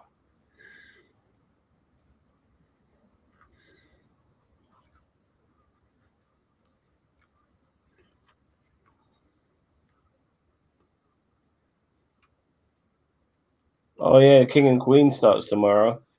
Yeah, I hate Javon Evans' favorite entrance. Well, you know what? I'm glad he's not doing that yurt shit. They realized quite early on. We need to stop that.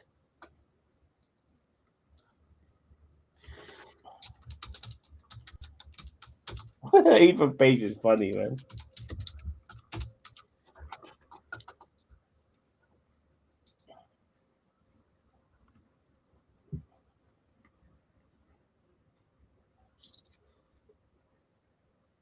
Ow, ow, ow, ow.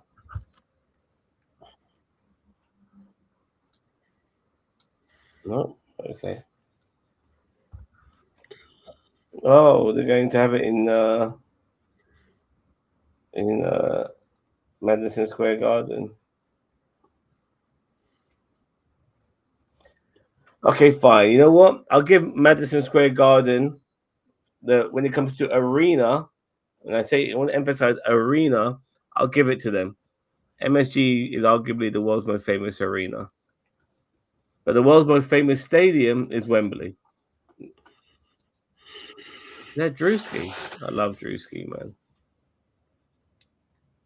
I show speed. He's starting to grow on me.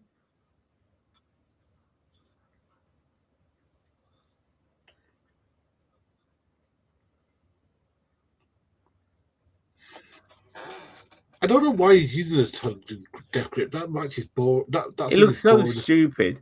It looks like the mandible claw without sticking his fucking hand in their mouth. It's literally a choke like that. It's literally like doing that in the throat.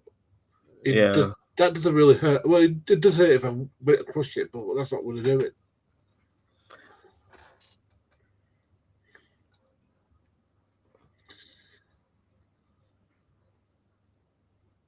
You know what I don't like about a Scary Movie is that they always have to send up the most recent shit. So unfortunately, the most recent shit ends up looking dated in a few years. Yeah. What made Naked Gun so good it was just the cleverness of and the timing of their jokes. Yeah, they did some stuff that dated it, like that staying alive and all of that sort of stuff, but the jokes were very clever. Like, surely this man needs a hospital. He does need a hospital. Don't call me Shirley. Like, yeah, that shit like that. That's funny, man. You know what I mean?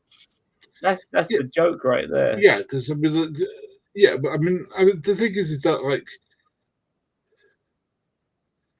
yeah, I don't know. As I Like said, another like, one was like, I the don't, person. I don't think the thing is with Scary Movie franchise, if you want to call it a franchise. Actually, yeah, let's call it a franchise. Is that it took the Scream franchise, a parody, something that was already a parody. So you're parodying a parody, basically. And it exactly is Scream. Whilst Airplane did disaster movies, Hot Shots did So good. military flicks, from like the first one was mainly Top Gun, but the second was mainly Rambo. Rambo Part 2. Like Naked Gun was parodying like Rambo technician. criminal noir series. Yeah. You know what I mean? Well, The ones with Leslie Nielsen, that is. the thing is that like I think that they can parody the horror films. It's like you can sell the good ones for the bad ones. I go, well, let's parody the ones that are going to that are going to that are going to have the test of time. I don't know. The thing is that like these jokes just feel so like I mean I'm sorry, but like to be like, but it's organically funny outside of high school. Yeah, I agree.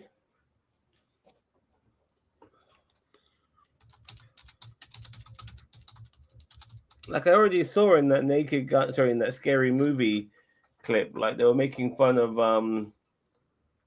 what was that movie with Michael B. Jordan? What Scary Movie or Sinners and stuff like that. yeah. You know? I like Cinders a lot, but like it's like no, it's not classic. I like Sinners, but I didn't understand like the massive hype for it because it was basically from dusk till dawn, set in the 1920s. Yeah, It really did feel like that. well, I mean the And thing is that I mean they can they not go backwards? So I don't like make fun of movies like I don't know The Exorcist or The Shining or they have done. They made fun of The Exorcist. They did Repossessed. Remember that? no. I know that, but I'm The saying like devil with the blue dress, devil with the blue dress on. You remember that? yeah, Yeah, I mean, with Leslie Nielsen in it. Yeah, yeah. And Linda Blair reprised her role as the girl from The Exorcist.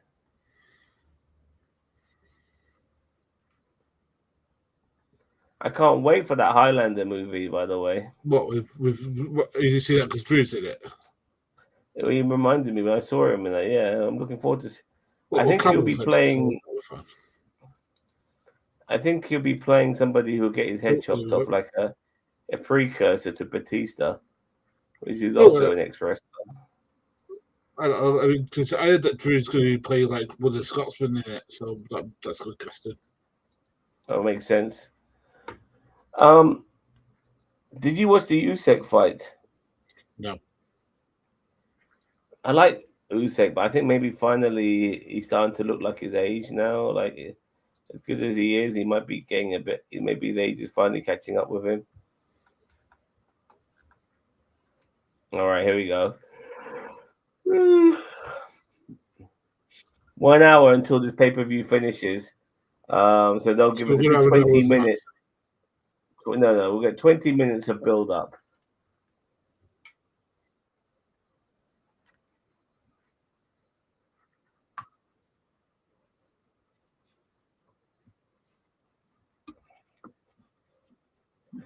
I think with a lot of these house shows, boss man, it's not going to be like Roman Reigns and Cody Rhodes. It's going to have like the rest of it's going to have like your other guys in there, like your like the bottom tier.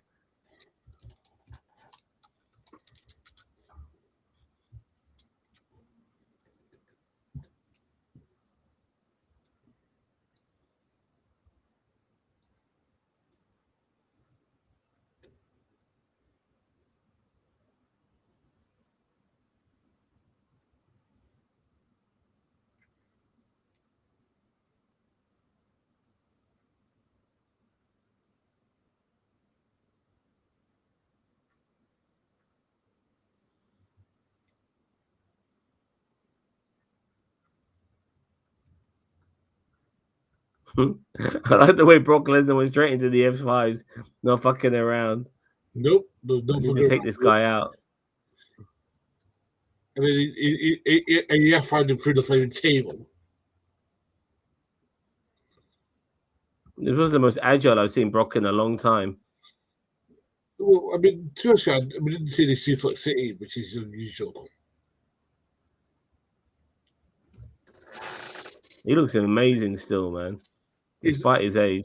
Yeah, he He still looks amazing. Brock Lesnar. Big E looks like he's slimmed down a bit. Yes. I'll talk a little bit. Right, I'm going to mute this a minute. Yeah, because what's the name? Rich Holland was on some like wrestling interview thing where he talks about the incident and what happened and stuff like that. It's like just seeing how how much he ruined people's perception, saying that he was dangerous and stuff like that. And I was like, that's really bad. Where it ruined basically his career. Who was dangerous? Rich Holland. Who? Rich Holland. Who's it? I don't know who Rich Holland is. The guy who suplexed Big E that broke his neck. I don't remember that. You don't remember him getting flamed do you remember him to flame Baltimore and flame over? But Rich Holland, what was he? Is he a jobber? I mean, why do I not? So he was. That Rich Holland is the guy who broke his neck. I mean, I'm surprised he didn't. Okay. I didn't know that. Yeah. I never really knew how he broke his neck. I just, but in a way, I'm happy that he's still in the WWE in some capacity. He's got a cushy job now, man. He's got a really cushy job.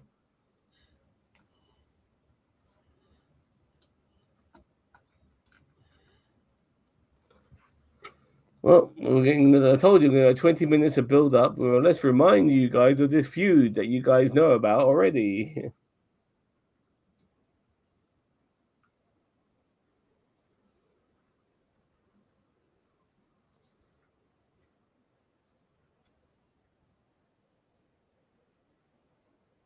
I'll share it private for you. Yeah.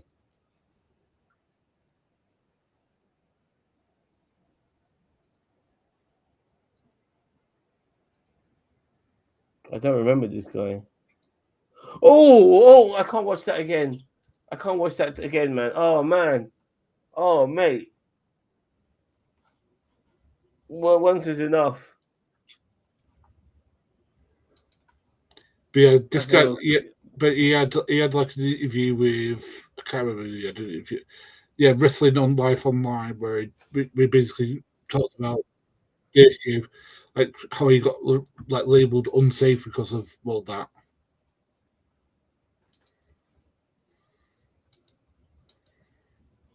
It's crazy because like Biggie, one thing for a fact is that he's very built. Like his neck, his shoulders are huge. It's almost like having an impact barrier for his neck, but that incident still broke his fucking neck.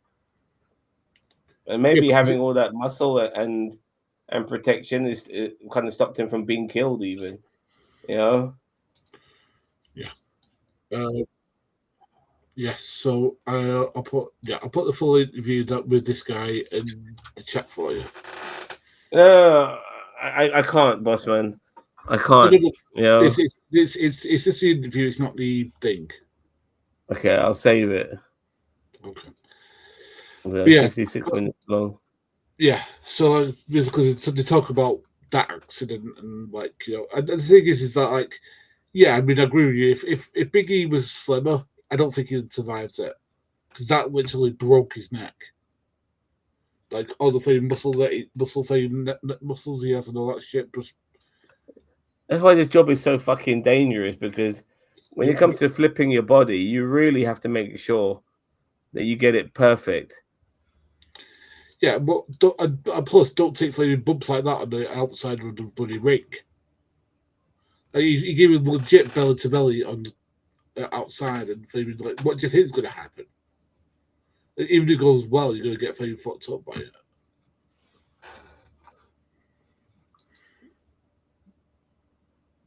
You know what I mean? Yeah. I'm still fucking scarred from watching that clip. That was fucked, man. I know. I hate seeing wrestlers get injured. I legit do. Because as I said, like, I mean, I've not seen it, but one of the people that I train with, like, he got his leg like he was in tag team matches. He was like doing well, and belts all over the shop. And one bad accident for him basically broke his, like, literally snapped his leg like a twig.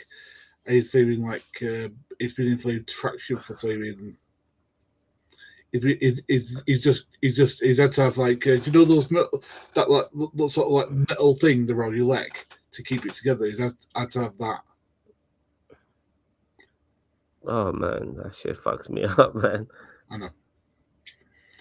And I'm like, I do this, like, and I'm one move away from feeling this happening to me. I'm like, yep, Well, take it. Jacob Fatu is acting very heelish. Yeah, yeah. Well, it's because they made him a heel in this Flavian feud. He doesn't feel like a heel. No, he should He be a just feels face. like because he's been given. You can't heal someone so quickly after they've become a face. You know, it feels. It just feels like he wants his, and he's doing what he can. He doesn't feel heelish.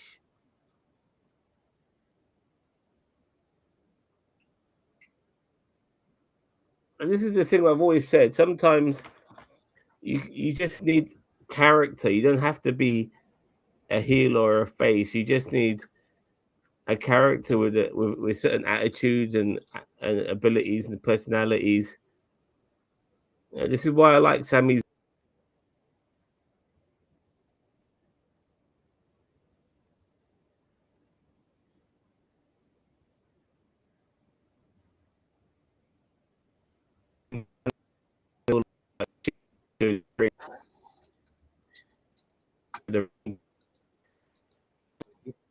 Oop, so again,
the wind's gone.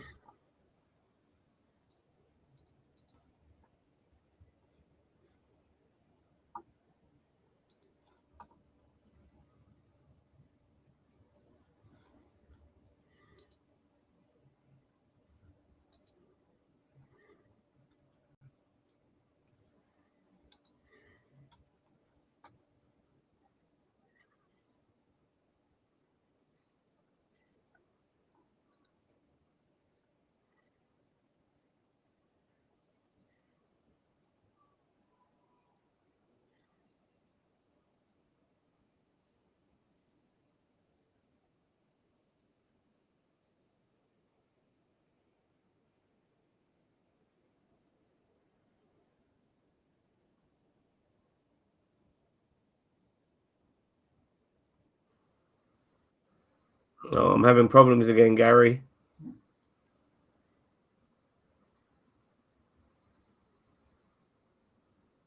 Can you hear me? Gary? Gary, can you hear me? Yeah, I can now. You hear me? Yeah. Okay. Yeah. I'm having problems again. Yeah, I noticed.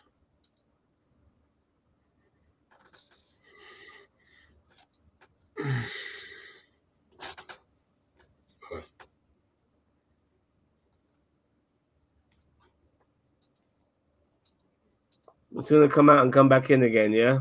Yeah, that's right.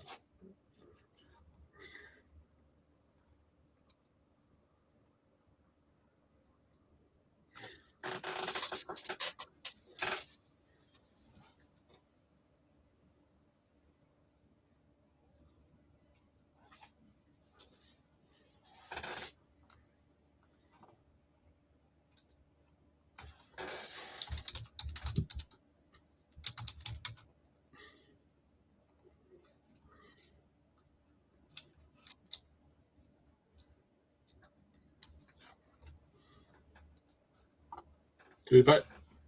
Yeah, I'm back. Well, I think that there's no way that Roman loses this.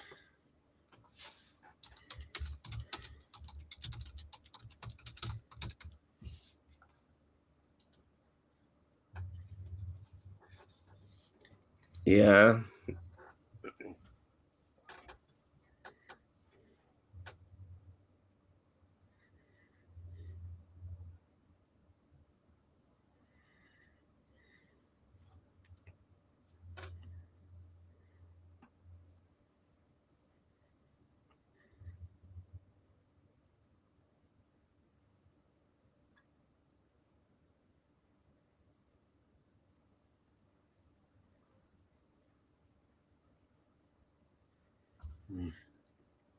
Here he comes.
Yeah, Roman versus Santino. Yeah.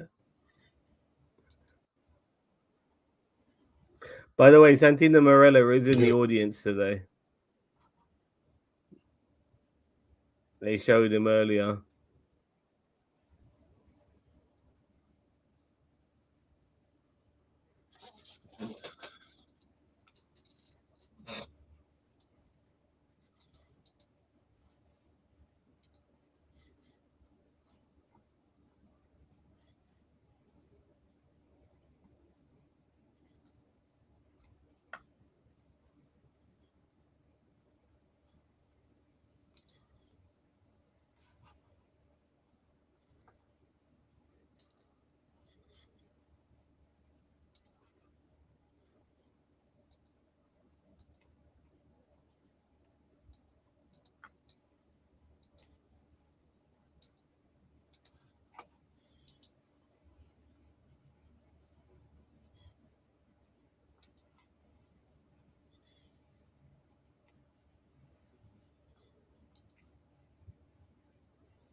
Well, it looks like I'm going to be going to the gym very early in the morning tomorrow.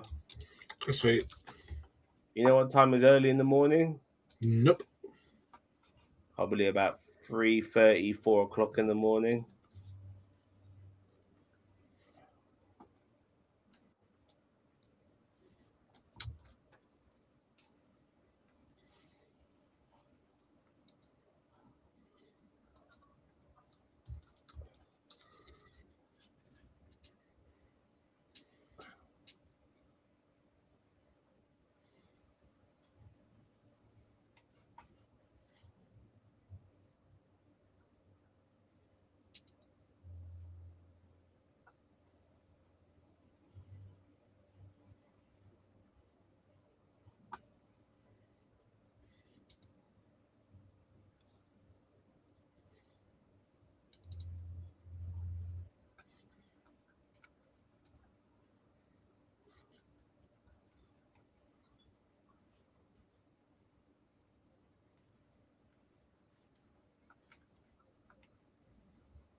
Just get the fucking tables out.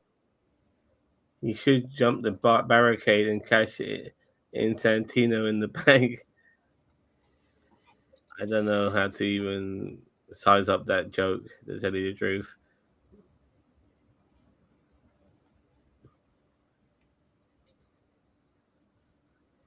Are you still there, Cheeto? I don't know. So basically, yeah, they're going to beat shit out of each other outside the fucking thing.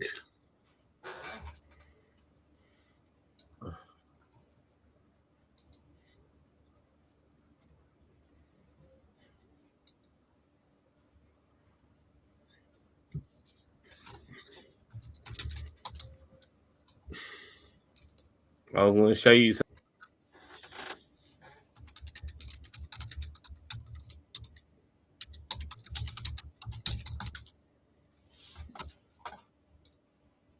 Oh, shit.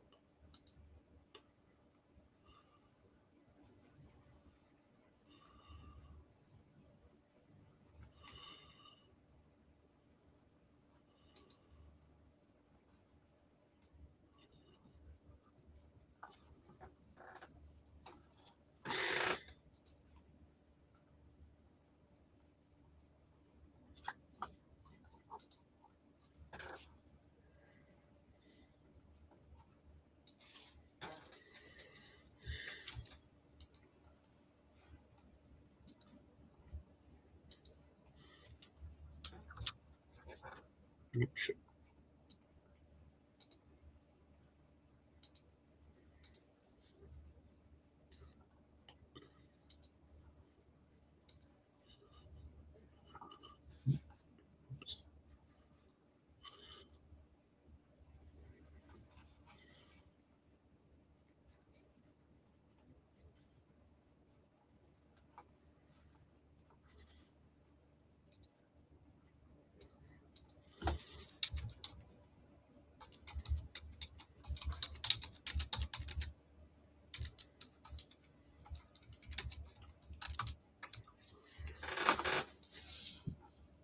So,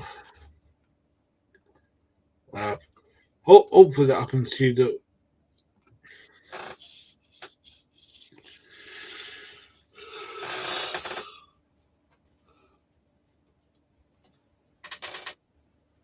it's back. Yeah. Sorry, I'm going to have to refresh 1 sec. It's all right.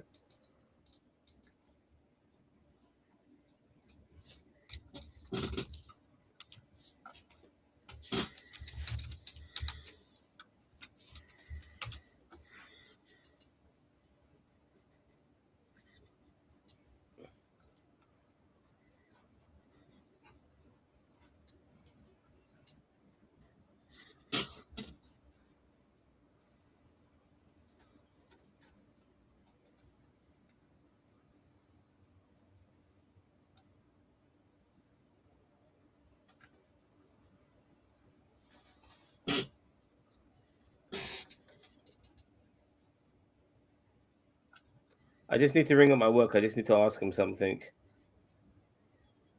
Okay? Yep, that's no problem.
Okay, I'm back.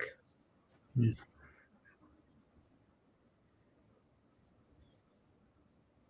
Oh boy, I just saw it on the replay.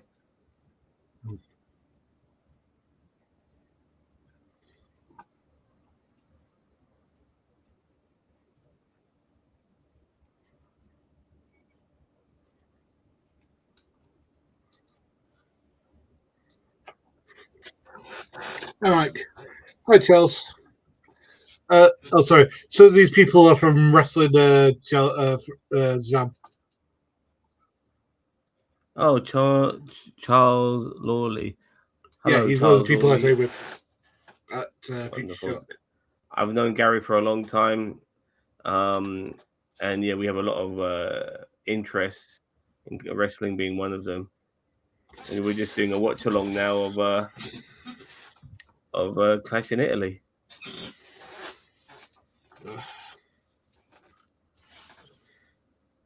Yeah, Charles has a unique gimmick. He plays a character called Ruffle Man. Raffo Man. No, Ruffle Man. Raffle Man. Yes. How does that work So basically, in in Future Shock at half time or after in second half in a way, they have a raffle, and Chelsea's in full lucha mask, full thing. I'll have to show you the Instagram of it later in a bit. But he's basically he had a match recently. He had his debut was Raffle Man. Like so, somebody who's a heel. Honestly, I'm not joking. No, but it's just so bizarre. You know what I mean? No. Like it works. It's over. Like no, I believe. I'm glad it does work. I just.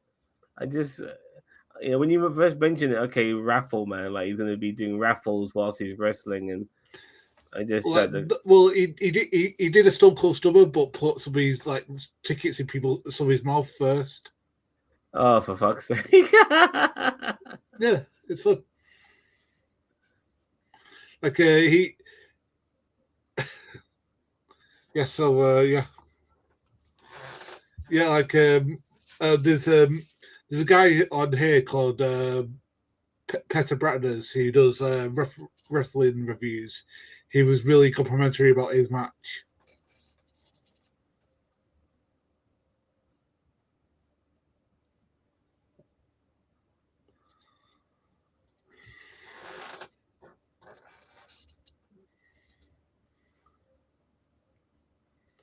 You remind me of Umaga so much.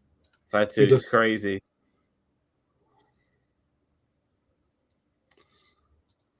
Or as William Regal used to say, you manga. You bugger. Well,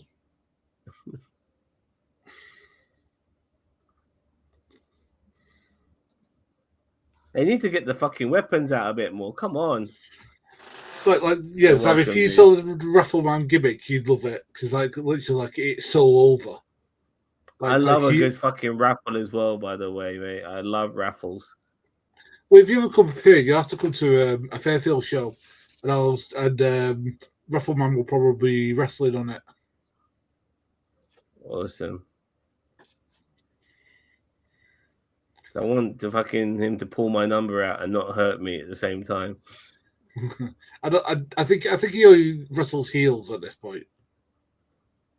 Oh, lovely. I've actually not seen Chelsea for a bit actually because I've been wrestling at another school for a little bit.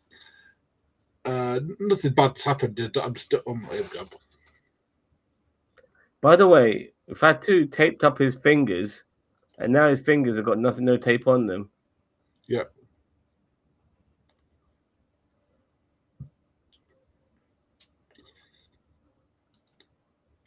I don't know. I think this Samoan choke thing is really dumb as a finish. I hate it. It's like, I'm going to choke you. Well, then it's not a finish. It's not even a fucking choke. It's not even a submission. No, it's a choke. I mean, it's not even like it's a real naked choke, so it's some like legit like technique to it. It's just I'm going to give you by the throat, and then I'm going to flaming choke you out. It's like, oh, here we go. Only one finger is taped, by the way. The tape has come off the other fingers. Get under that fucking that ring and pull out a fucking weapon, for fuck's sake. I hate having no DQ matches and then, like, you know, all they're doing is fucking wrestling. Like, get the fucking weapons out. Well, I'll tell you what, when this is done, and I think hopefully Future Shock won't mind us doing this, we'll show some of Raffleman's match on here just so you can get a sense of it. Okie dokes. I don't think we'll get in trouble. I think they'll like the promotion, especially because it's good for me and I know who they are. I'm gonna quickly put up the European dates, by the way. Have you guys who from my school seen this? How much they've been wrestlers from WWE having to work in Europe? It's like it's ridiculous.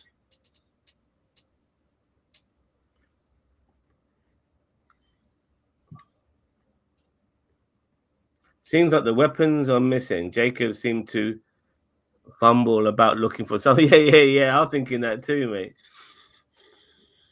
By the way, I'm just going to quickly enlarge this for a second. Oh, got a toolbox. The toolbox is like become the new thing recently. Yeah, it's like. Well, I'm going to hit you with a toolbox, not the stuff that's in the toolbox. So we were saying like these dates, like there's some real like crazy scheduling here. They're going to be working every day for almost 2 weeks. Like May 28th, they were in Liverpool, and I think that was probably the SmackDown. So the Raw guys were in Liverpool because May 29th they had Friday Night SmackDown, but then there's one day off, which was Saturday, for them to travel to Italy. May 31st, which is today. Clash in Italy, and then June the 1st, tomorrow, Monday Night Raw. Then you got 2nd, 3rd, and 4th of June with all house shows. Friday Night SmackDown in Bologna, Italy. So they're back in Italy again after going around, say, Western Europe in France, Portugal, and Spain. And then 2 more house shows on the 6th and 7th. And then Monday Night Raw in Paris.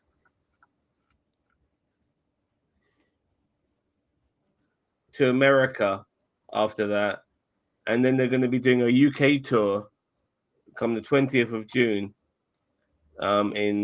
starting in Cardiff and Birmingham on the 20th and 21st, Monday Night Raw on the 22nd, and then on Tuesday, and I want to emphasize this, Tuesday the 23rd of June, Friday Night SmackDown on Tuesday, which is also at the O2 Arena like Monday Night Raw is. And then the house show on Wednesday, and then they probably fuck off back to America after that. There you go.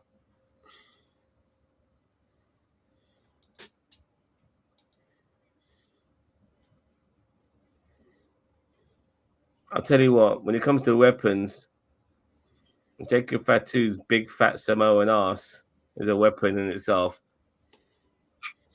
A lot of these Samoans have these fucking biggest, fattest, roundest asses.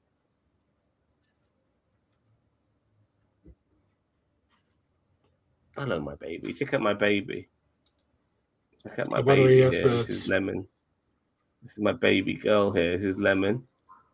Say hello, Lemon, to the people. She's my big fat girl, isn't it? My big fat girl. Oh, she doesn't want to let go of my fingers. My big fat girl. Like that. And then this is Icarus.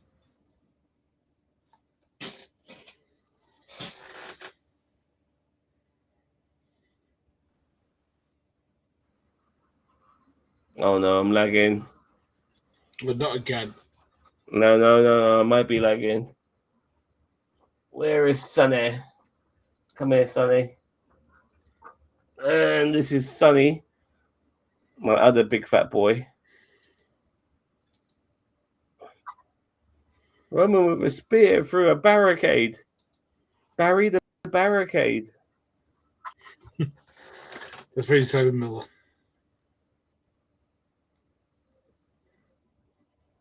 It's the surf life.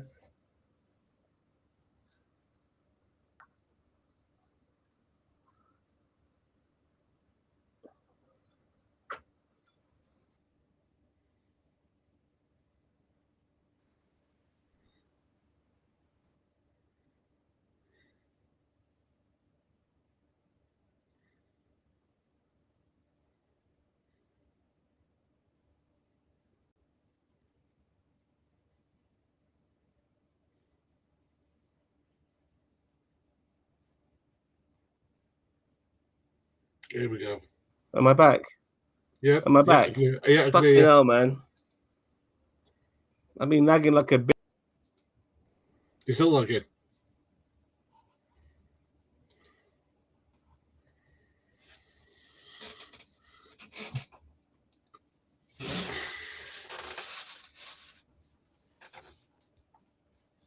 You frozen there, Zab man?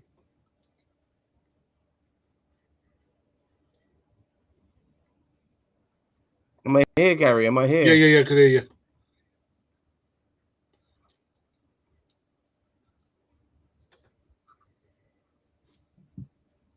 Ooh. Get the fucking... This is supposed to be like anything goes. Come on, man. Yeah, it feels a bit safe, Back doesn't him it? in the head. It's him.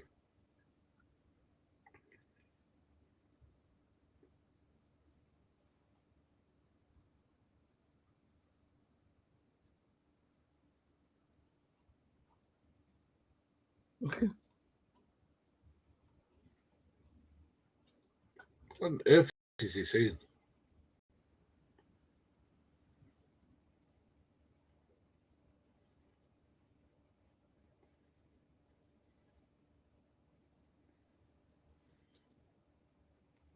You frozen again, mate? Yeah, you are. You're frozen again. Oh, no, you're there. Because your eyes moving. Oh, he's gone again. You're God back. damn it, man. I'm going in and out like a fucking...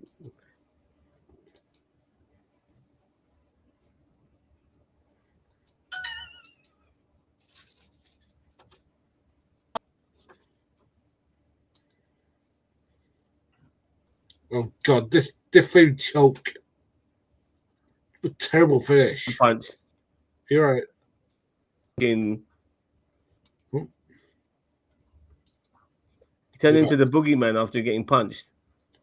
Oh. What on earth is this? That's not a spear. That was some sort of like, what the fuck?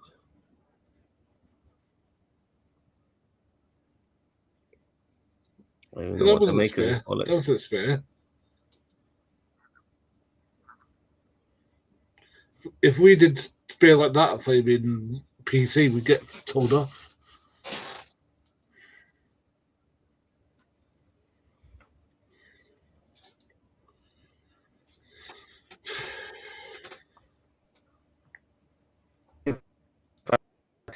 Police.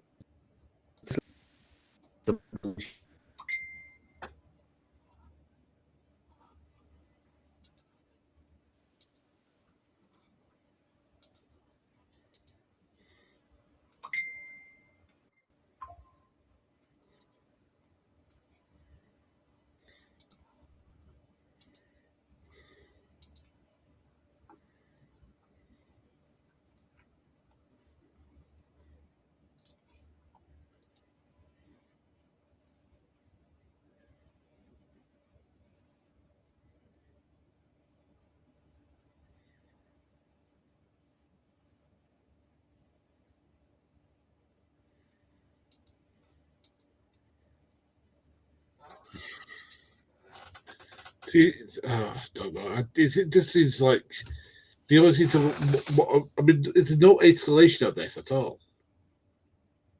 With like chairs, like pipes and stuff like that. It's like it's supposed to be like no holds barred. It's not really. I'm not really seeing any. Apparently, he low blowed him, but it doesn't fucking matter because there's no disqualification. He could low blow him, until the fucking cows come home. Well, there's no stakes being raised. That's what I'm saying. There's one table here in the corner, and that's it. No chairs, no flaming, nothing. No, Oh, Roman Reigns delivered the low blow. Yeah, probably.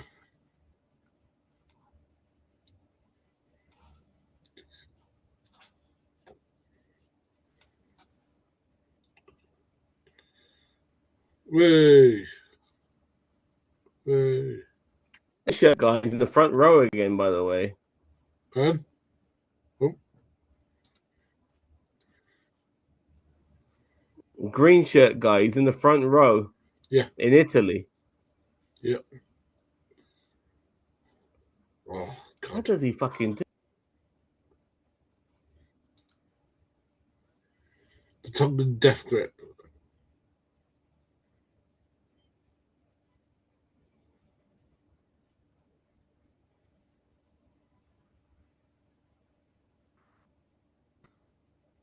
You know he's Samoan. He's got head like steel.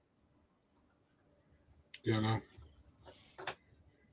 Oh, I knew that was going to happen.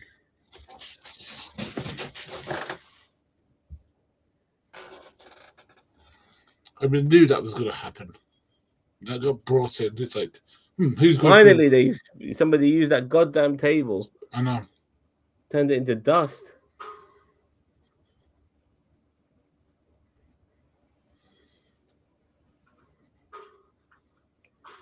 One, two, three.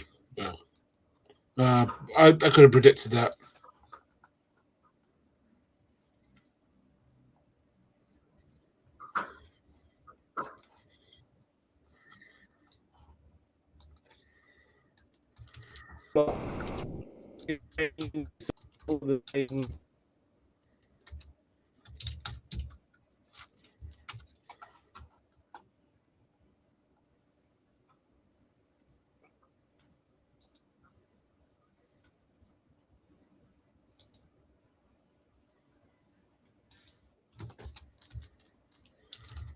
Boring, same old bullshit.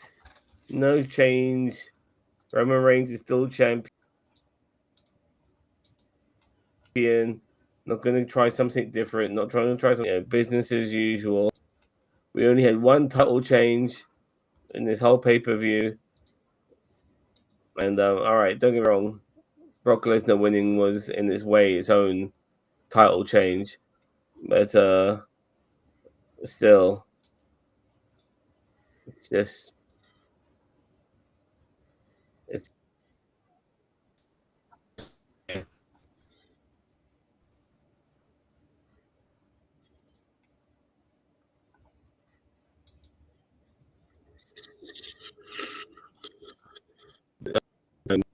the brother of bollocks. Just to let's just give Fatu the belt.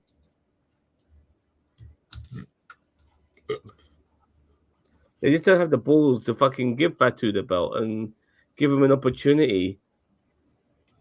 So that's it,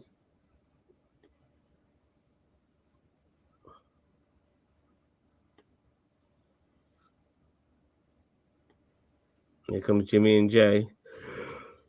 No.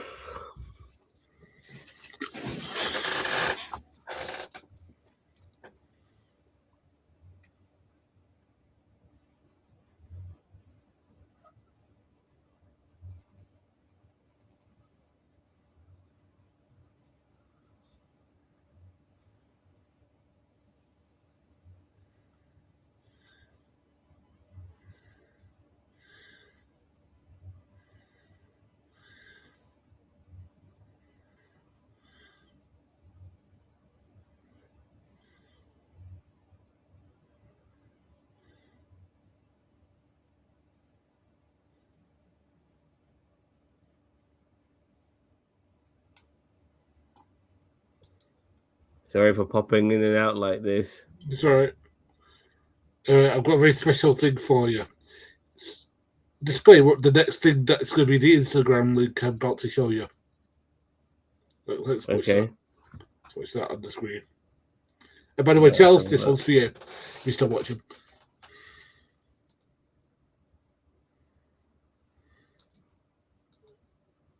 All right, let's get this on.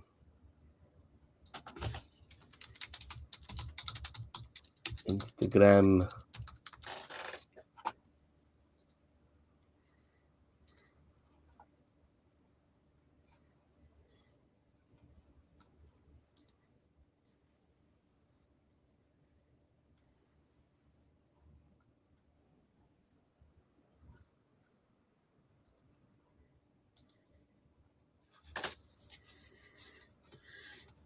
Here we go. I do I enlarge this shit up? We're about to put some raffle band on for you.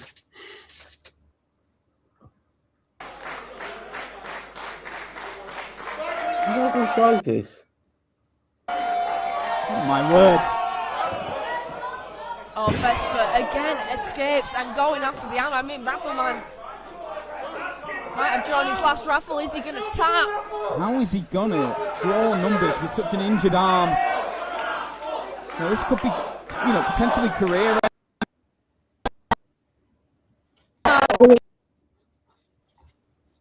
In the ring. I've done that.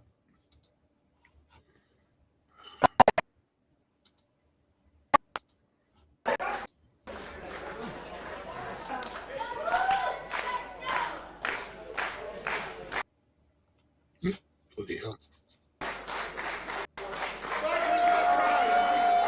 Oh my word.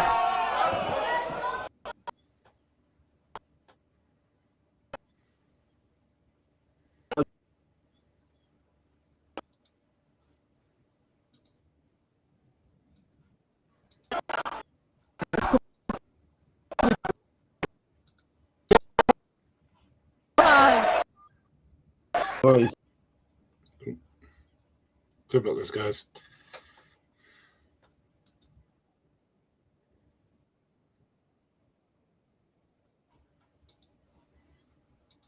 All right.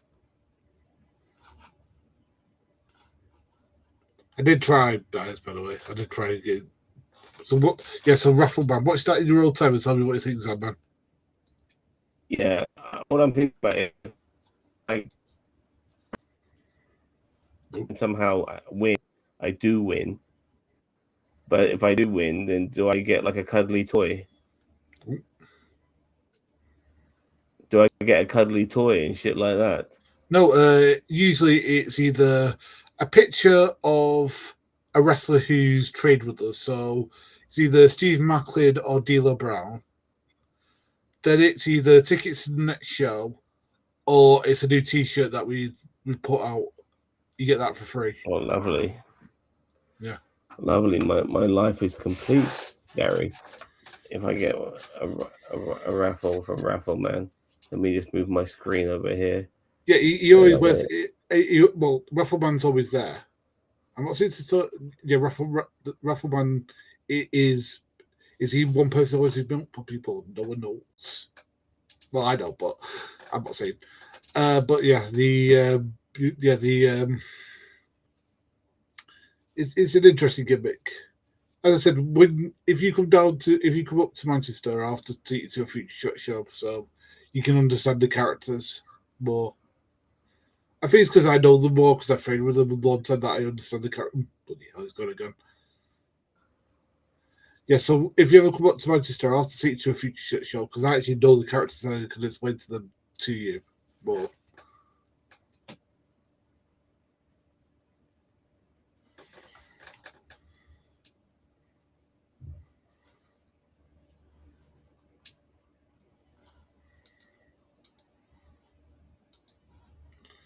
So what do you think of that overall, by the way?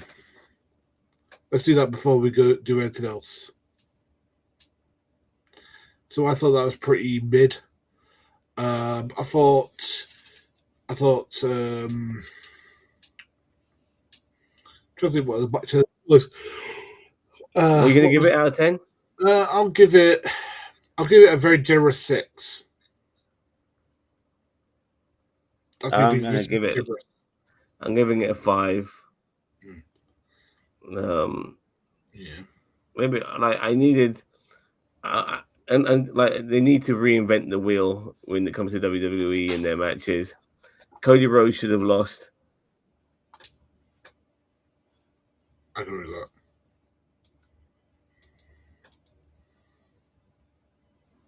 that. They should,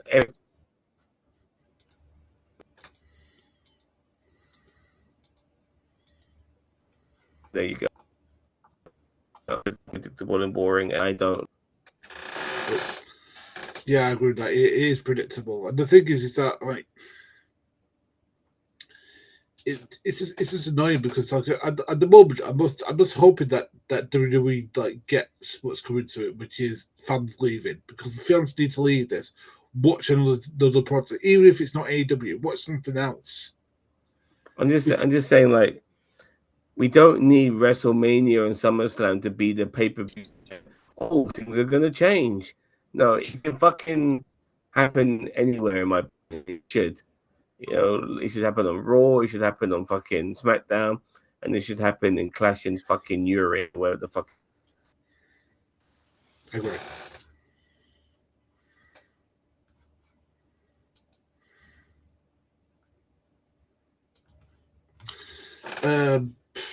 I mean, as I said, it was just a very lackluster show. I think the only good thing about it is that it's at a decent time, and I'm off work tomorrow. But even so, it's still lackluster. Okay, I've ended the stream. I thought you were with me on that one. Sorry, I've ended it. Okay, no problem. You keep it going in and out, mate.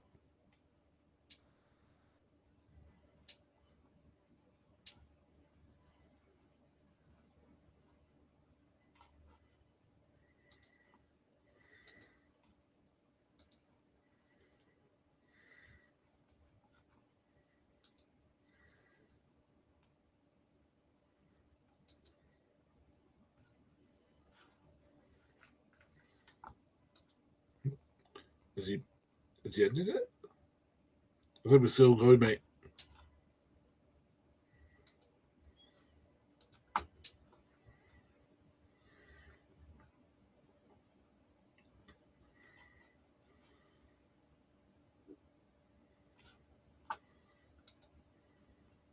Zam?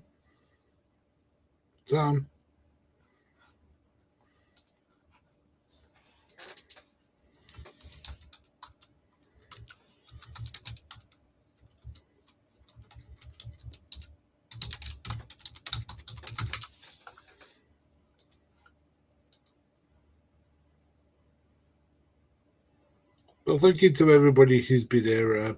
I don't know when Sam's going to. I don't know what this. It's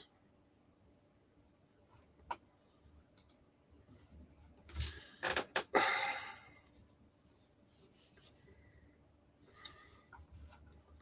bit of dead area, unfortunately.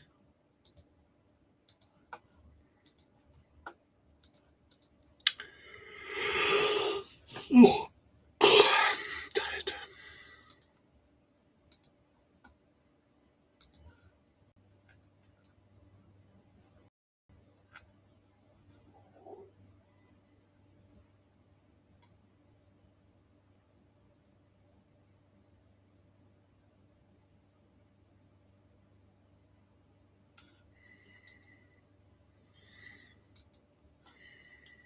He'll be back in a minute, guys.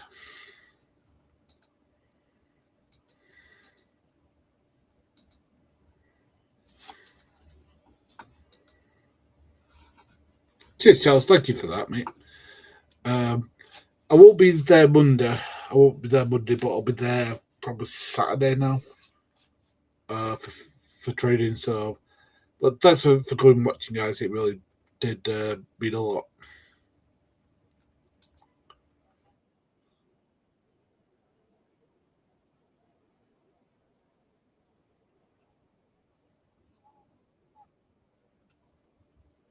He's back. God damn it, man! How's this fucking stream still going? Anyway, let me end it.